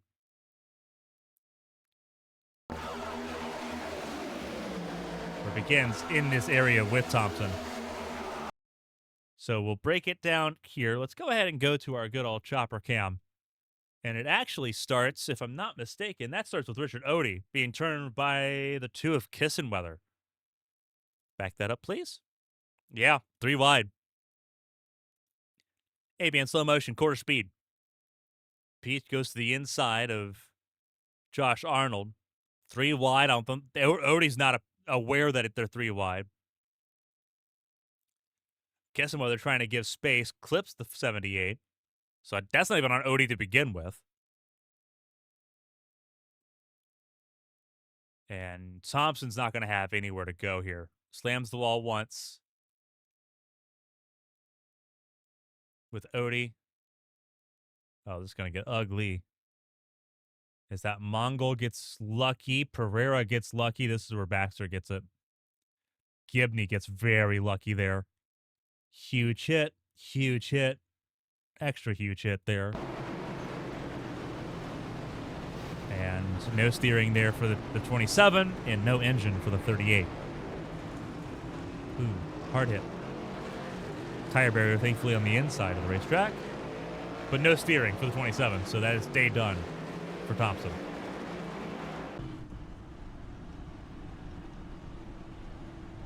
So retirement list gets a little bit longer here. 2 cars stayed out on old tires before. Alfred Denny in 4th, Callie Height in 2nd place.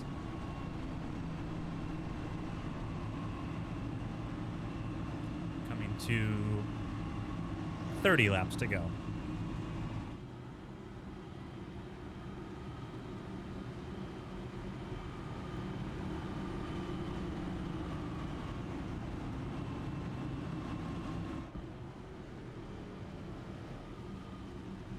While we're under this 7th caution of the night,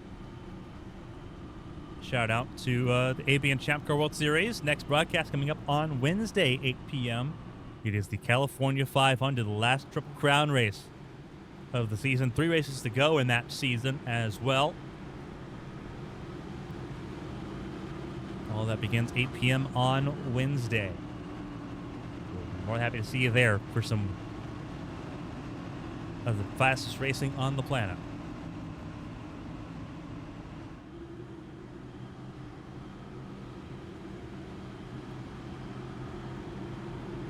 We'll be going green with 29 laps to go in Vegas. Patrick Overstack, Kelly Height in front of the field, Byron Jones, Alfred Denny, row 2. Cody Pennell and Matt Vorndren will be in row number 3.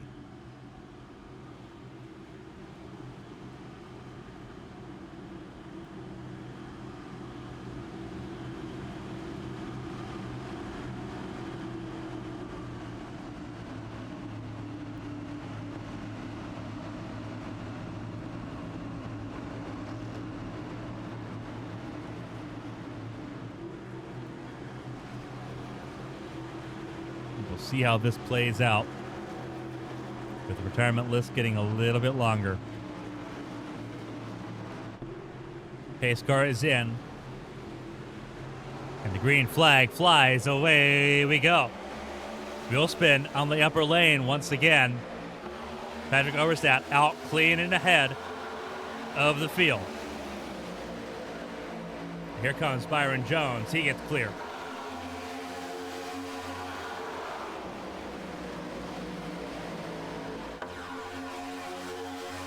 Callie Height, Cody Pennell, those two had a run in earlier today.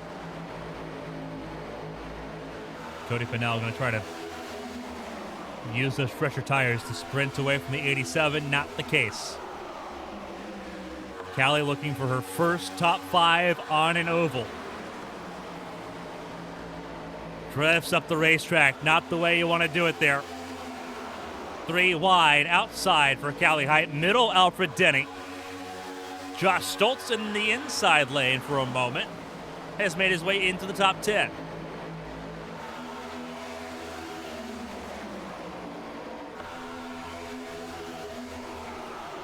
Close quarters racing. But those older tires suffering a little bit more. Alfred Denny now drifts 2 wide.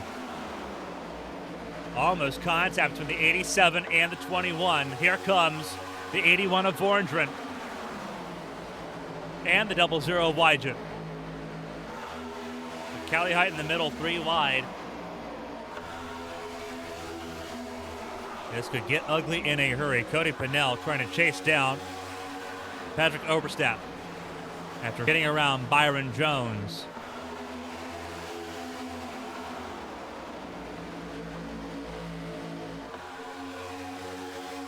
Coming to 25 laps to go.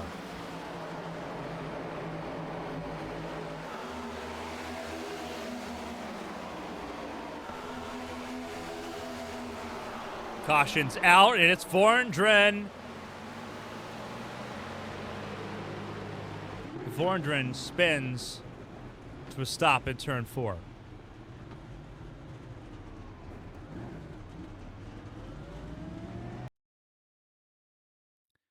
And here's what happened to Matt Vorndren, already up the racetrack pretty high, and it is going to be contact related.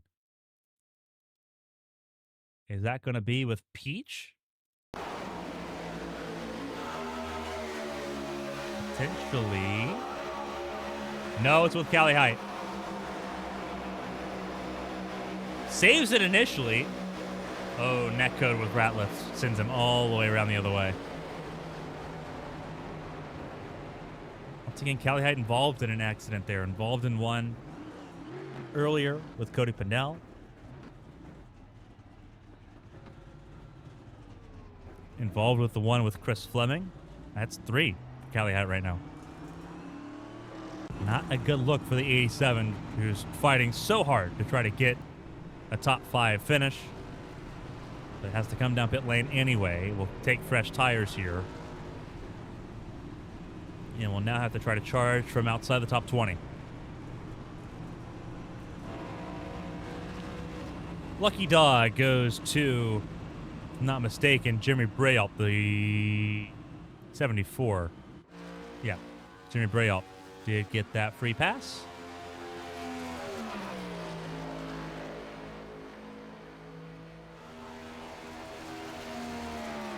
Multiple laps down, but with Thompson pretty well out of the race, Ross Baxter effectively being out of the race. A couple spots to gain for the 74 count.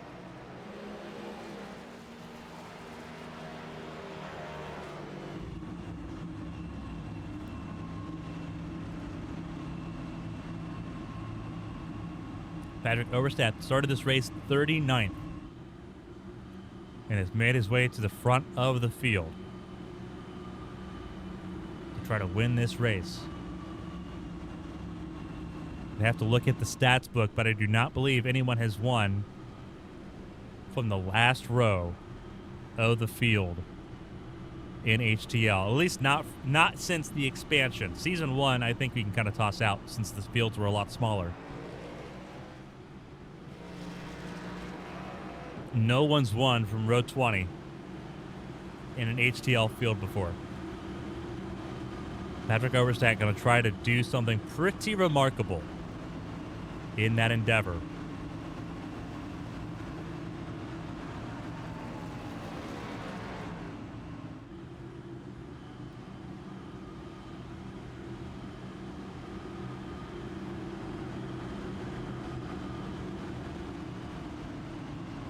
Oberstadt, Pennell, Stoltz, Denny, Wygant, and Payne.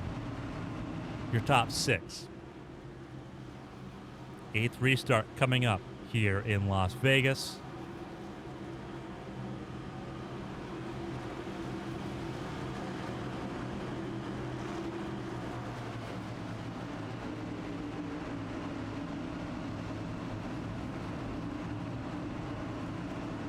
See the score at the bottom of your screen. The Ravens have scored. It is 21-14 in Baltimore in favor of the Ravens.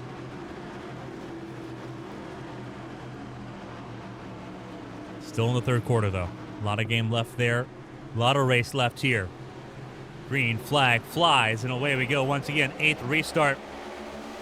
And it was teammates front row there for Carolina Beagle Racing and Team Ralph. Josh Stoltzen, third. Keep an eye on that 95 car. He has been electric. He was electric at ABN Champ Car in his limited schedule. Electric here as well. P3 for the 95. Alfred Denny, 4th place. Older tires for the 21. Track position game, so important, though. We know that. And Denny's going to fight it out. Unfortunately, Pacey Wygen's going to be someone that's going to try to take it away from him here. Side by side they go. A little bit of contact, a little bit of side drafting between the 21 and the 00.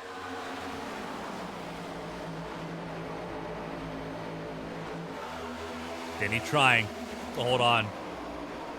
And it's going to be a hard fight with 20 laps to go.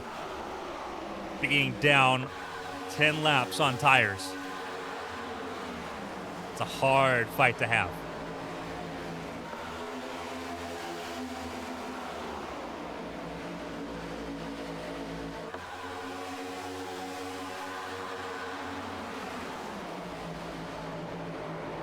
Trouble behind.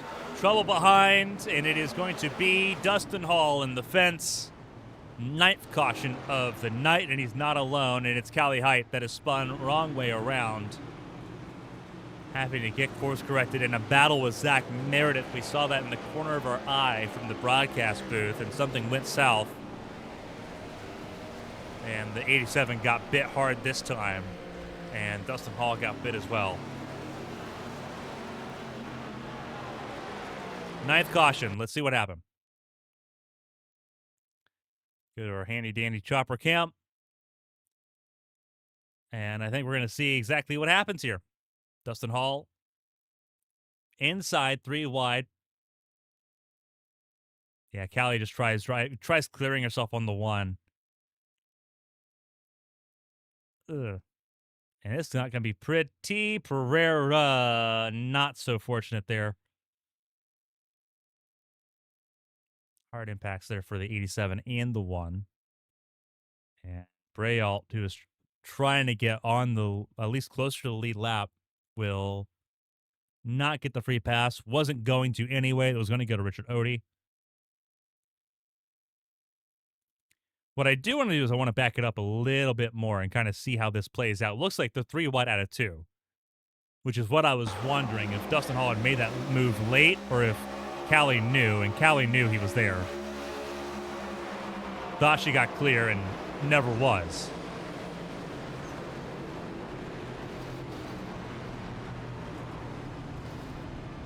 And Dustin's going to, I think, rightfully be in the position of, what were you doing?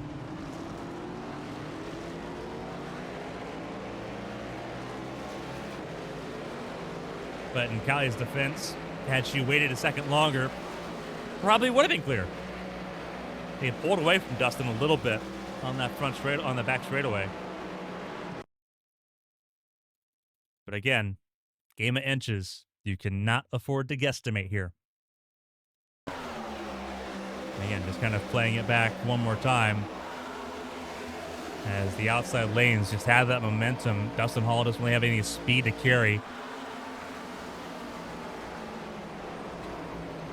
And it bites 4 cars there. Pereira and Brault also involved. And it gives free pass to Richard Odie to get one of those laps back.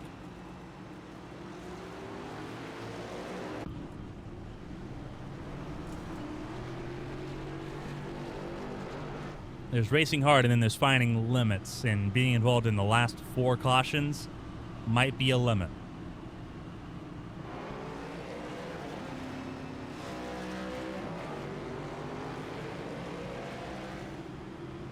Ninth caution of the night. Callie Height's been involved in the last 4 in succession. and now sits at the back of the field having to take repairs. So we'll see how this plays out, because now it's all on the front of the field to keep it clean themselves. Teammates all over the top 10 here. Patrick Oberstadt and Cody Pennell, teammates for Carolina Beagle. Josh Stoltz, Pacey Wygant, teammates adjacent between Joshua Racing and Ascent. We got teammates there, Hunter Peach, Alfredo Hidalgo, Tyler Ratliff. Those are NFG cars, 8th, 9th, and 10th. Randy Payne for Joshua Racing, also in the top 10 at the moment. Tucker Sawyer for Ascent in 11th. Eli Sasek for Ascent in 12th. A lot of teammates in the top 12. It means a lot of team games can come out of it here in Vegas with less than 20 to go, coming to 16 to go. When we get to the green flag one more time. Reminder, refresher, in case people need it. 3 attempts and an overtime attempt to finish this race. That's a green-white checkered for those that use old terminology. If we need it. We did not last season. Let's see if we need it here. Green flag flies, 16 to go. Patrick Oberstadt started this race on the last row, row 20. No one has won from that far back in HTL ever.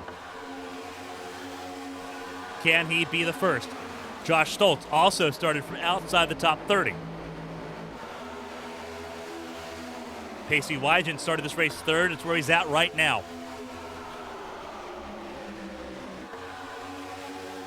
$15 to go.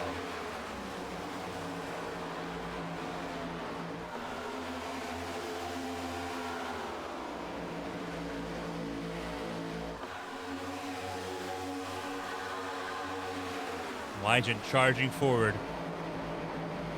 Those that took fresh tires have not had a chance to mobilize. KJ Gibney, the first on those with the freshest tires from lap 121, only in 14th. Time beginning to run out. Oberstadt and Wygant just traded fastest laps of the race, 29.2s, and Josh Stoltz goes for a bit of a ride, saves it, and we stay green, trying to cut off Cody Pennell, and it didn't work.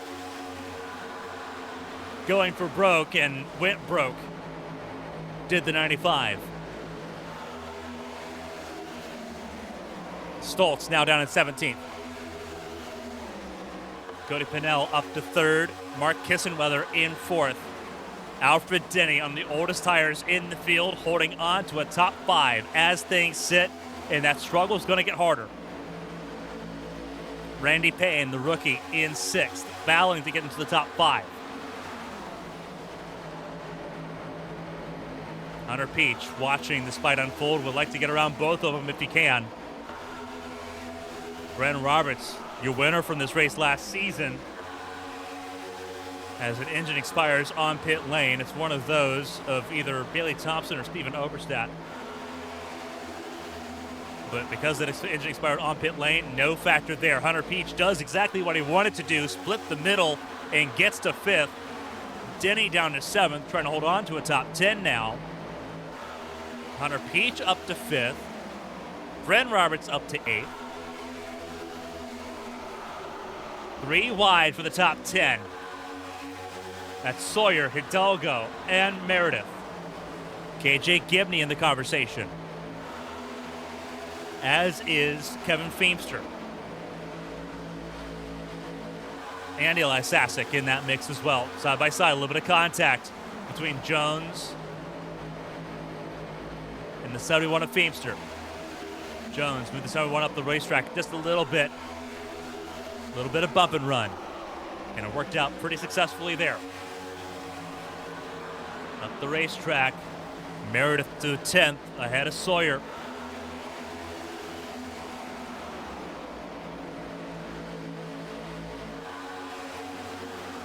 $9 to go at the line.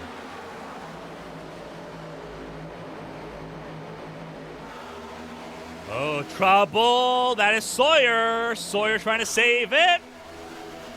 We're going to get a caution out of this, I think. He's come to a stop on the racing surface. There's the caution. Clip the white line, going for broke.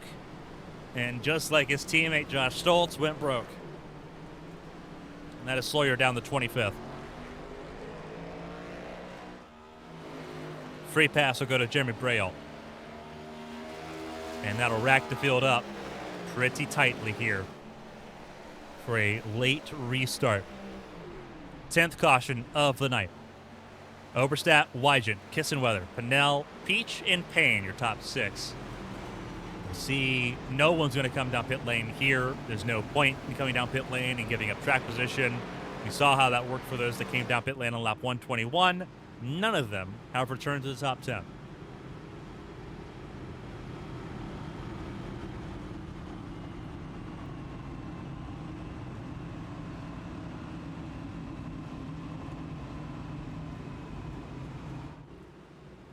I think I have to make an apology here. I believe Dustin Hall might be the free pass recipient. I called Jeremy Braille as the free pass recipient. Dustin Hall, I forgot, went a lap down here.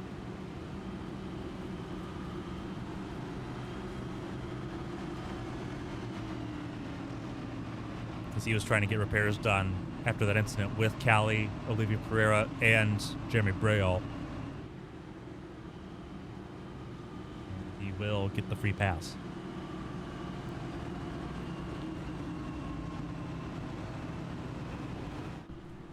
See him in position to take that free pass position. Stoltz, Feemster, Hidalgo coming down pit lane.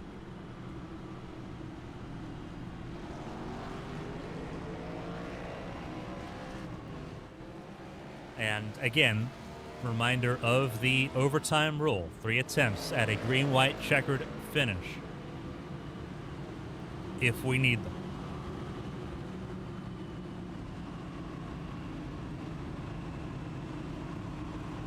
That is if we need to go beyond lap 145.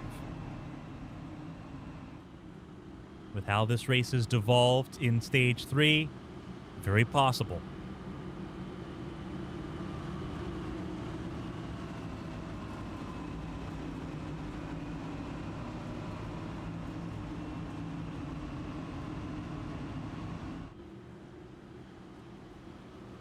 Everyone trying to gamble to gain something here in Las Vegas. Sad Swatsworth, most pressure-free he's ever been.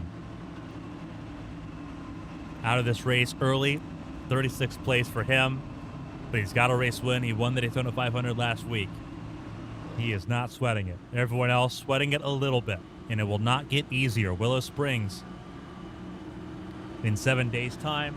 Then Kern Raceway, the first heat race format of the season. Talladega, October 13th. Michigan, October 20th. Richmond, October 27th.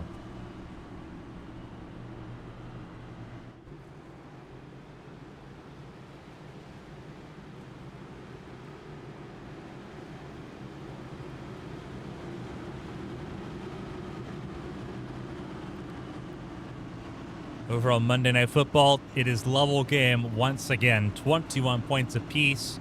In the third quarter still, the Lions have scored to level it against the Ravens.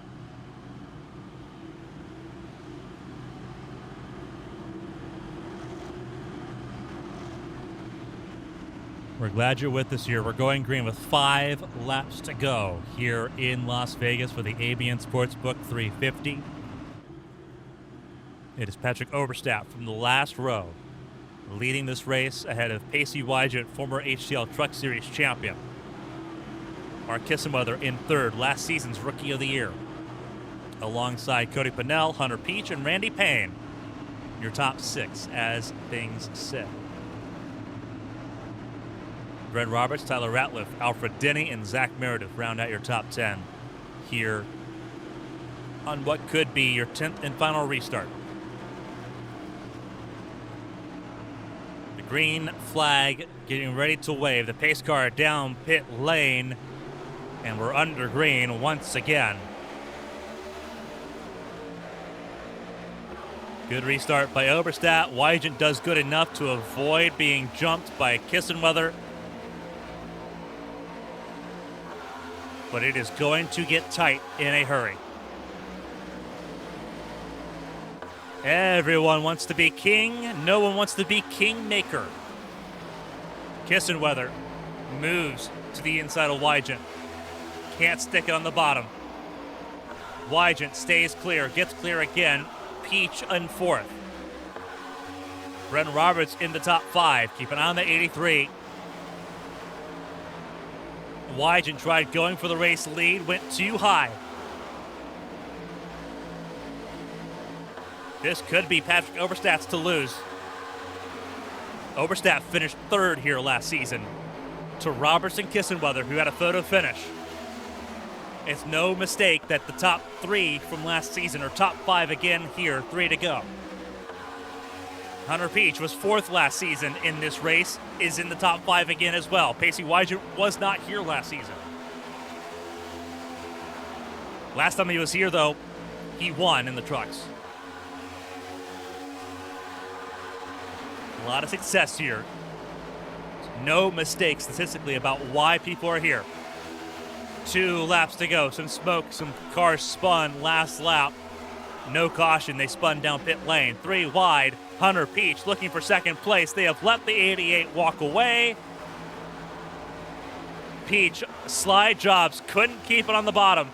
Here comes Wygent. Hunter Peach gets spun by Kissenweather. Hits the inside wall hard. Caution's out. We will see overtime.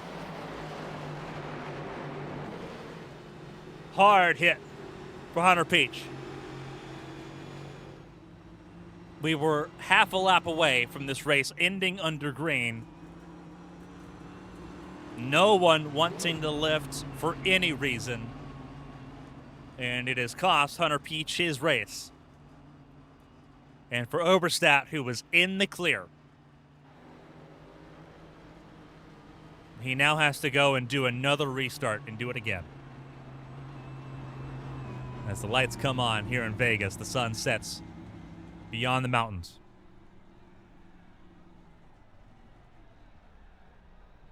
Let's take a look. Pretty self-explanatory what happens here from high above. AB in slow motion, quarter speed. Kissenweather just drifts up the racetrack, not wanting to lift. And this is the hit that we missed, and it's the hit that we've seen so many times here at Vegas. Hospital hop for Hunter Peach.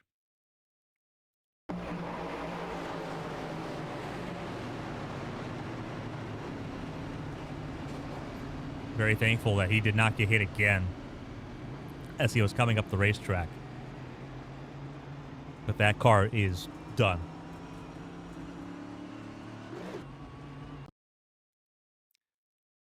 And it is an ugly, ugly scene. Full speed. This is going to hurt.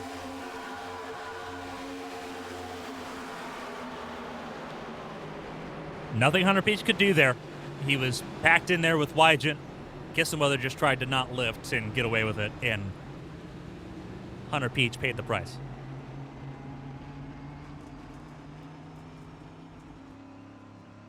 th caution in our first overtime attempt coming up.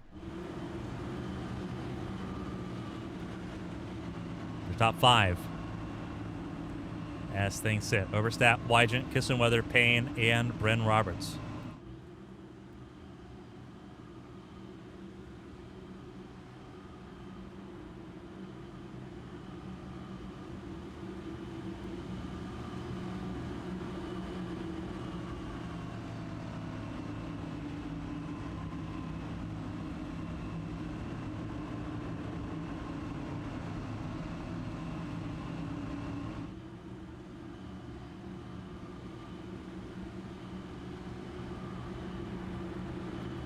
Again, we're glad you're with us for what has been a very wild racing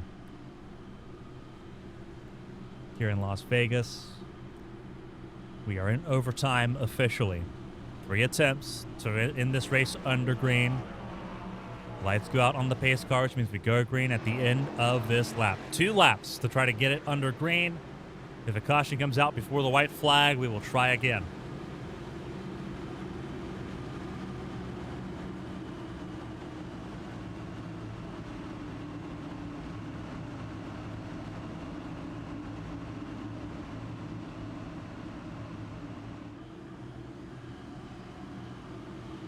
For everyone tuning in around the world, we appreciate you joining us for what should be a very electric finish here in Vegas.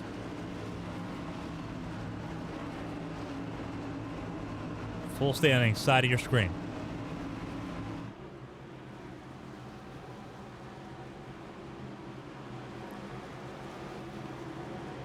"25 cars on the lead lap. We have lost 15.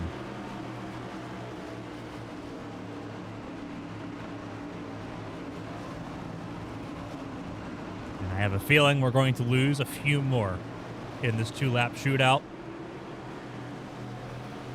Just a gut instinct here with how this race has played out so far. Oberstadt, Wygent, Kissenweather, Payne, Roberts, Pinnell, Meredith, Ratliff, Vorendren, Denny in your top 10. As the green flag gets ready to fly, here we go. No launch from Pacey Wygent. That was an absolute curse of a restart for the 00. And what you could argue one of the favorites to challenge the 88, no longer a factor at all, and we're going to see a caution. That is Alfred Denny in the fence with Cody Pinnell. And just like that, second attempt. And both of those cars outside lane behind the 00, and that's what happens when you don't get a good launch. We saw it earlier, see it even more here, and Alfred Denny's day is done. He worked so hard to try to get a top 10 placement there, had worked throughout the field, and it will all be for naught. So let's walk through it. And it's really nothing to do with Denny at all. He's on the outside lane. He sees the writing on the wall. But when you're sort of all careening towards the same pathway, there's only so much you can do here.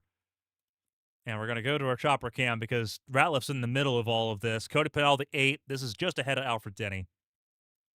ABN slow motion, quarter speed once again. Alfred Denny, he sees it. He knows what's coming. He is not surprised, albeit very disappointed. Cody Pinnell trying to turn down the racetrack, and there's just no. It's same thing with earlier in this race when it was Callie Hyde and Dustin Hall. You can't do that. You know there's a car to your inside. You can't clear yourself like that.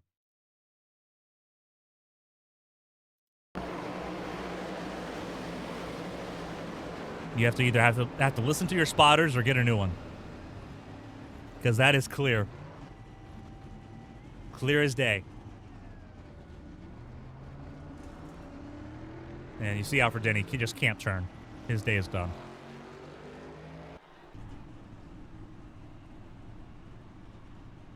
Cody Pinnell's day likely done as well.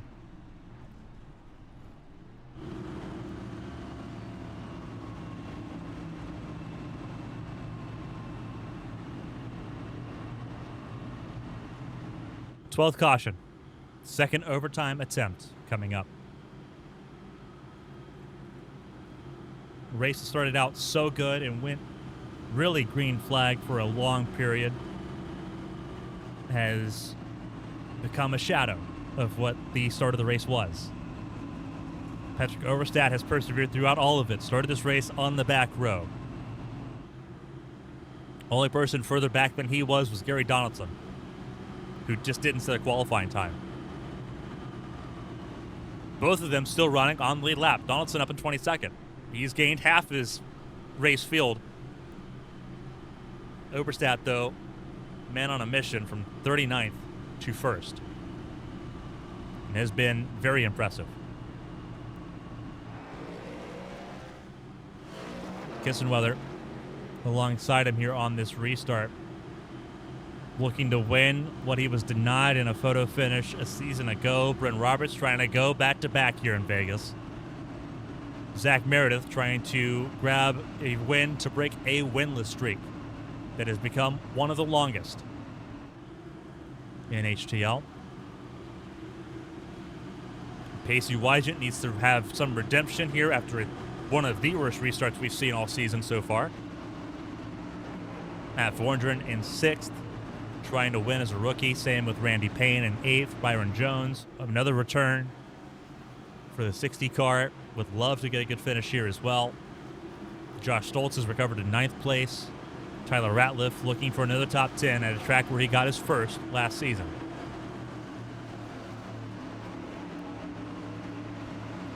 A lot of storylines in this top 10. With the lights on the pace car, another page to write in how this race finishes.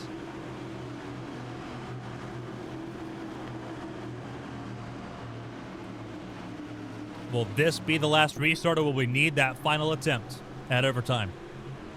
The question is in the driver's hands. Green flag flies, and away we go.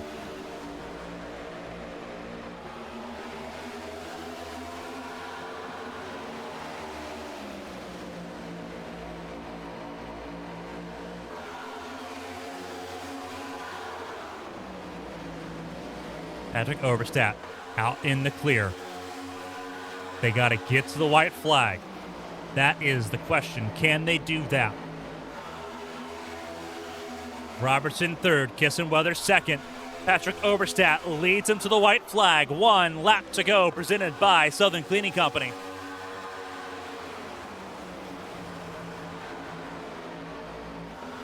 Kissenweather's got one chance to try to go for this race lead. Cars in the fence, but we stay green to the finish. Overstat blocks the middle. Doesn't let Kissenweather get to the weak side. Out of turn 4, Patrick Overstat from 3rd last season. He wins for the first time in the HTL Cup Series. He wins in Las Vegas. Kissenweather and Roberts, the same podium from last season, just inverted positions. Meredith 4th, Wygant 5th. Matt Vorndren, Josh Stoltz, Byron Jones, Tyler Ratliff, and Randy Payne round out your top 10 here in Vegas. And it is Patrick Overstat that grabs his first career HTL Cup Series win. A lot of congratulations, a lot of teammates that are going to give him congratulations as well. Before he burns it down here in Vegas.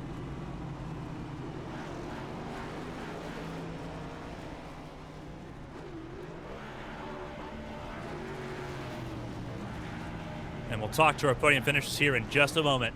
Patrick Overstat celebrates on the front stretch here in Vegas.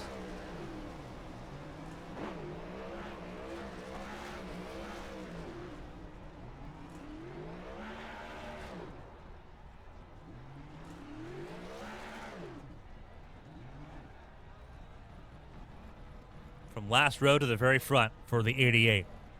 Outstanding stuff from Patrick Overstat.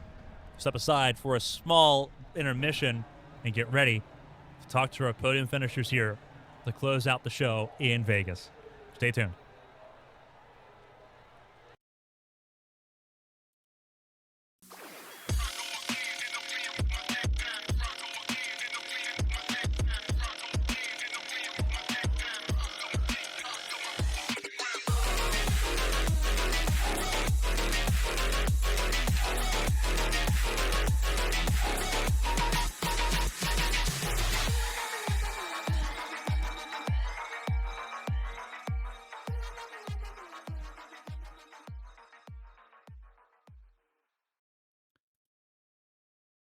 Welcome back, everyone, to Las Vegas Motor Speedway.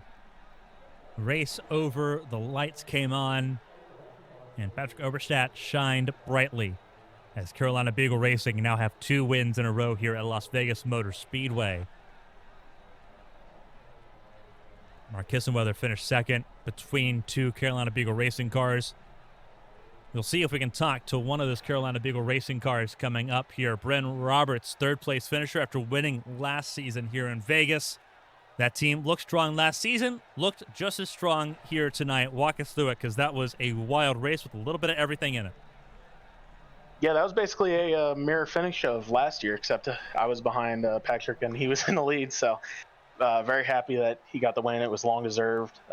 Worked very hard for it, and proud to be a small part of it. Obviously a wild race here.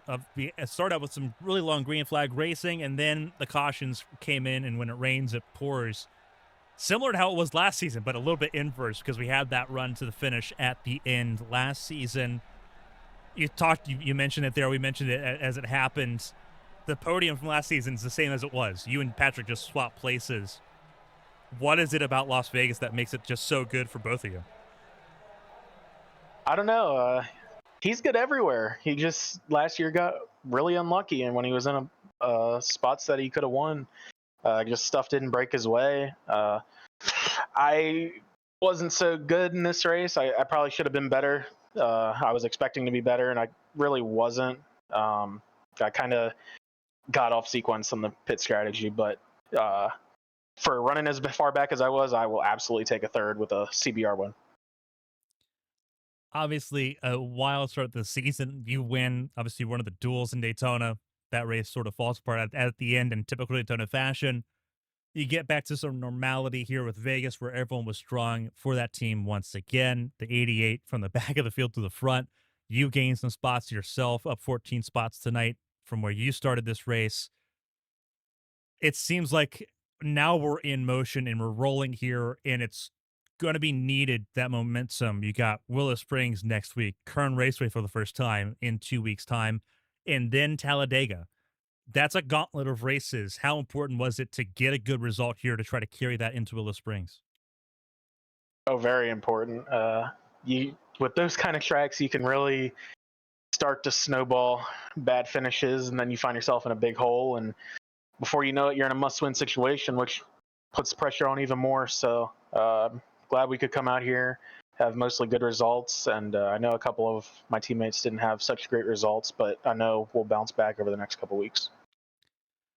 A wild race here in Vegas and a well-earned result here, a podium for the 83 car after winning last season. That team dominates Vegas. We've seen it time and time again. Before we let you go and let you celebrate the podium and get ready for Willow Springs next Monday, if there's anyone to shout and say thank you to, the floor is yours. Congrats on the effort and the 14 spots gained to get to that podium. Yeah, thanks to you for the broadcast. I'd like to thank all of my teammates. There's too many of them at this point to name them all. I'll forget one and I'll feel bad. So thanks to them. We worked great at Daytona. We worked great here, and I'm really looking forward to a great season. A fantastic run for Bren Roberts from 17th on the grid to third place at the finish here in Vegas. Bren, enjoy it, and we'll see you in California next Monday. Thank you.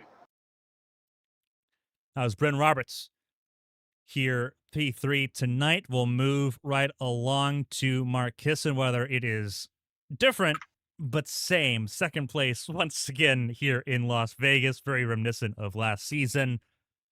Consistency is key, though. And that team, Militia Racing Club, looks strong early on, and then the chaos does what it does here in Vegas. But walk us through surviving the calamity and putting yourself in a position to fight for the race win again.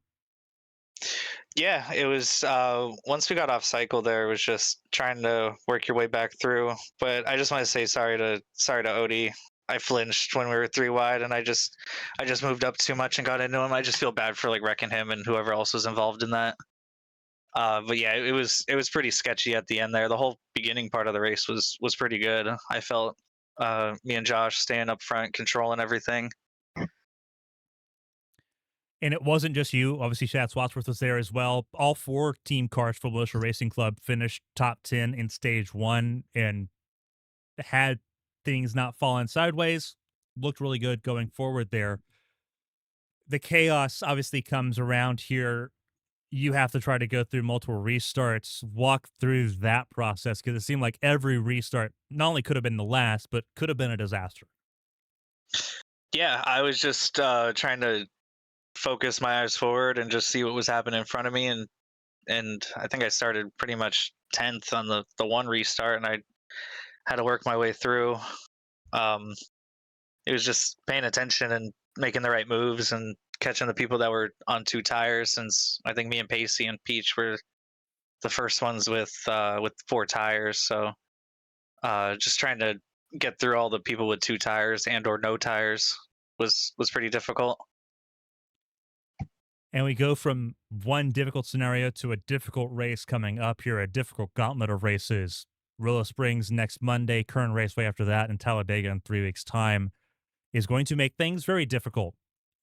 We know how good that 2-car is on road courses. We know how good that 2-car can be when everything comes together on the short ovals and when the anvil doesn't come down from the sky and land on you. Walk us through Willow Springs. It seems like some people are excited, some people aren't. What are your feelings going into that race, the first road course of the season? I obviously like road courses, but Willow Springs was fuel mileage last year, and I suck at fuel mileage races. So if it comes down to fuel mileage, I probably won't do good. But Kern County, I've raced that combo before, so it's pretty fun. It's a good combo. It should be a really, really good race between everybody in here. And then Talladega is just Talladega. I hate super speedway racing. I wish they would stop it. Well, we'll see how it plays out. Obviously, Daytona played out pretty differently with the Super Speedway package this season than what we were expecting. So we'll see how Talladega plays out in 3 weeks. Before we let you go and let you get ready for Willow Springs in 7 days, if there's anyone to shout and say thank you to, the floor is yours. Congrats on an amazing podium and a fantastic fight once again for the finish here in Vegas. Thank you. I'd like to thank Coulter's Cards, JonesPaintsAndDesigns.com, Militia Racing Club, Go Time Cards for hopping on board for another season of HTL. A fantastic run for the 2-car. Mark Kissenweather finishes second place here tonight in Vegas and moves on to California 7 days' time to try to go and grab his first win of the season. 3-time race winner last season and Rookie of the Year, starting off strong here in Vegas. Mark, congratulations. Thank you. And then we will move to the man of the hour, first-time HTL Cup Series race winner, Patrick Oberstadt, in a wild race in Vegas. Once again, Vegas calls your name, but it calls it from victory lane this time instead of third place. Walk us through it. Yeah, it started off bad. I hit the wall during qualifying and started at the tail end in 40th, and I just took my time. I knew I had the speed to get it through, but I just didn't want to burn up my stuff right away and not be able to gain any ground towards the end because I had a pretty damn good long run. And yeah, and then all the cautions, I was just screaming every time. Obviously, a lot of stress there. Not only making history here, first driver to ever win from the Road 20 in an HTL Cup Series field. You have to try to hold on for multiple restarts there at the end, and it seemed like different people may have had your number if they had more distance or more time. Walk us through, for those that maybe don't know how much stress that is, being the race leader, having to make sure you hit your restarts, because we saw what happens when you don't hit your restarts right beside you. How stressful was that for you as the tire? Because the tires weren't getting better. Every time they got one of those restarts, they were continuously getting worse. Walk us through and just trying to keep yourself in check to keep that going. Yeah, first off, I was going to switch to first gear and starting in first, and then my brother and I, he said, don't do it, don't try something new at the end of the race, which I agreed on. And then yeah, it's just tough. I went early in the box almost every time and seemed to catch everyone off guard, and it gave me a good lane up so I could really arc into one and get a run off and get away, and then have the people behind me fight each other, and that's what was able to give me some breathing room entering 3. And obviously, it works out for you here. You're able to hold on for what became the final attempt at finishing this race under green, and you grab your first race win in HTL in style to do so. Just after finishing third here last season, what is that relief like? Because it seemed like it was a long time coming. Third place after third place after third place. You'd been the team player last season. Now it's the 88 car out in front and in victory lane tonight. What is that feeling like after so much time? It felt like waiting for that moment.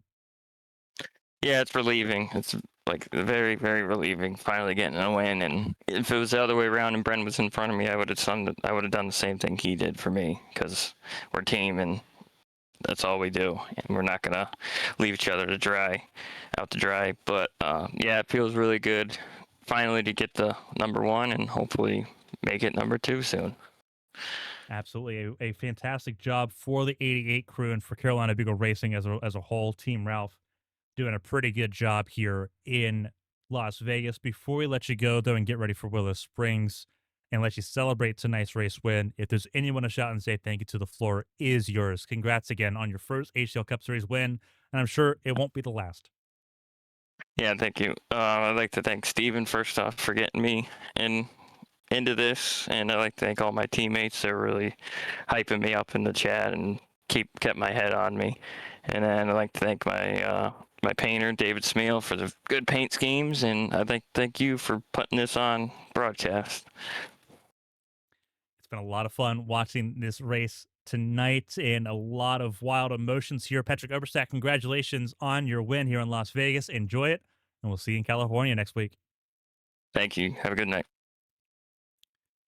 That was Patrick Oberstadt, your race winner here tonight in Las Vegas. We heard from everyone. Now let's go over the race results here in Las Vegas. Patrick Oberstadt, your race winner ahead of Mark Kissenweather and Brendan Roberts. From back to front for Oberstadt, history-making race for him. Zach Meredith, a top 5 finish, a great run for him. Ahead of Pacey Wygant, Matt Vorndren, Josh Stoltz, Byron Jones, Tyler Ratliff, and Randy Payne round out your top 10. Eli Sasek misses out in the top 10, just barely. 11th place for him. Kevin Feemster, in his second HTL Cup Series race, finishes 12th here in Nevada. Tucker Sawyer, Riley Garcia, Austin Mongold, KJ Gibney. Outside the top 10, that's 13th through 16th on the grid. Alfredo Hidalgo, Angel Santiago, Dustin Hall, and Olivia Pereira round out your top 20. Cody Pennell, Callie Height, Josh Arnold, and Gary Donaldson all the way down to 24th place. All of them on the lead lap. We start dealing with lap down cars and retirements in the next page of cars here. Alfred Denny, heartbreak, wrecking out from the top 10. No fault of his own, just nowhere to go. Hunter Peach, Dale Markowski, Richard Odie, Jeremy Brown, and Chris Fleming round out your top 20. Most of those cars being retirements at the end. Ross Baxter, Bailey Thompson, Zach Apperson, Elias Flores, Stephen Oberstadt, and Shad Swatsworth, all retirements here tonight. A long list of those retirements here. Josh Susie, Kyle Tao, Blake Henderson, Chelsea Carter, all failing to finish. Dean Clavitt failing to start, failed to qualify here in Nevada. A reminder that next Monday is Willow Springs, first road course race of the season in California. We'll be in California on Wednesday, though, the ABN California 500. The ABN Champ Car World Series fastest racing on ABN. Wednesday, 8 p.m. right here on Twitch. We hope to see you then. On behalf of everyone here for the HTL Cup Series, for all of its partners, and everyone here at ABN Studios, I'm Carmen Sienna. Thank you all so much for joining us. Stay safe and stay healthy. We'll see you in Fontana in 2 days' time. Until next time, so long, everybody.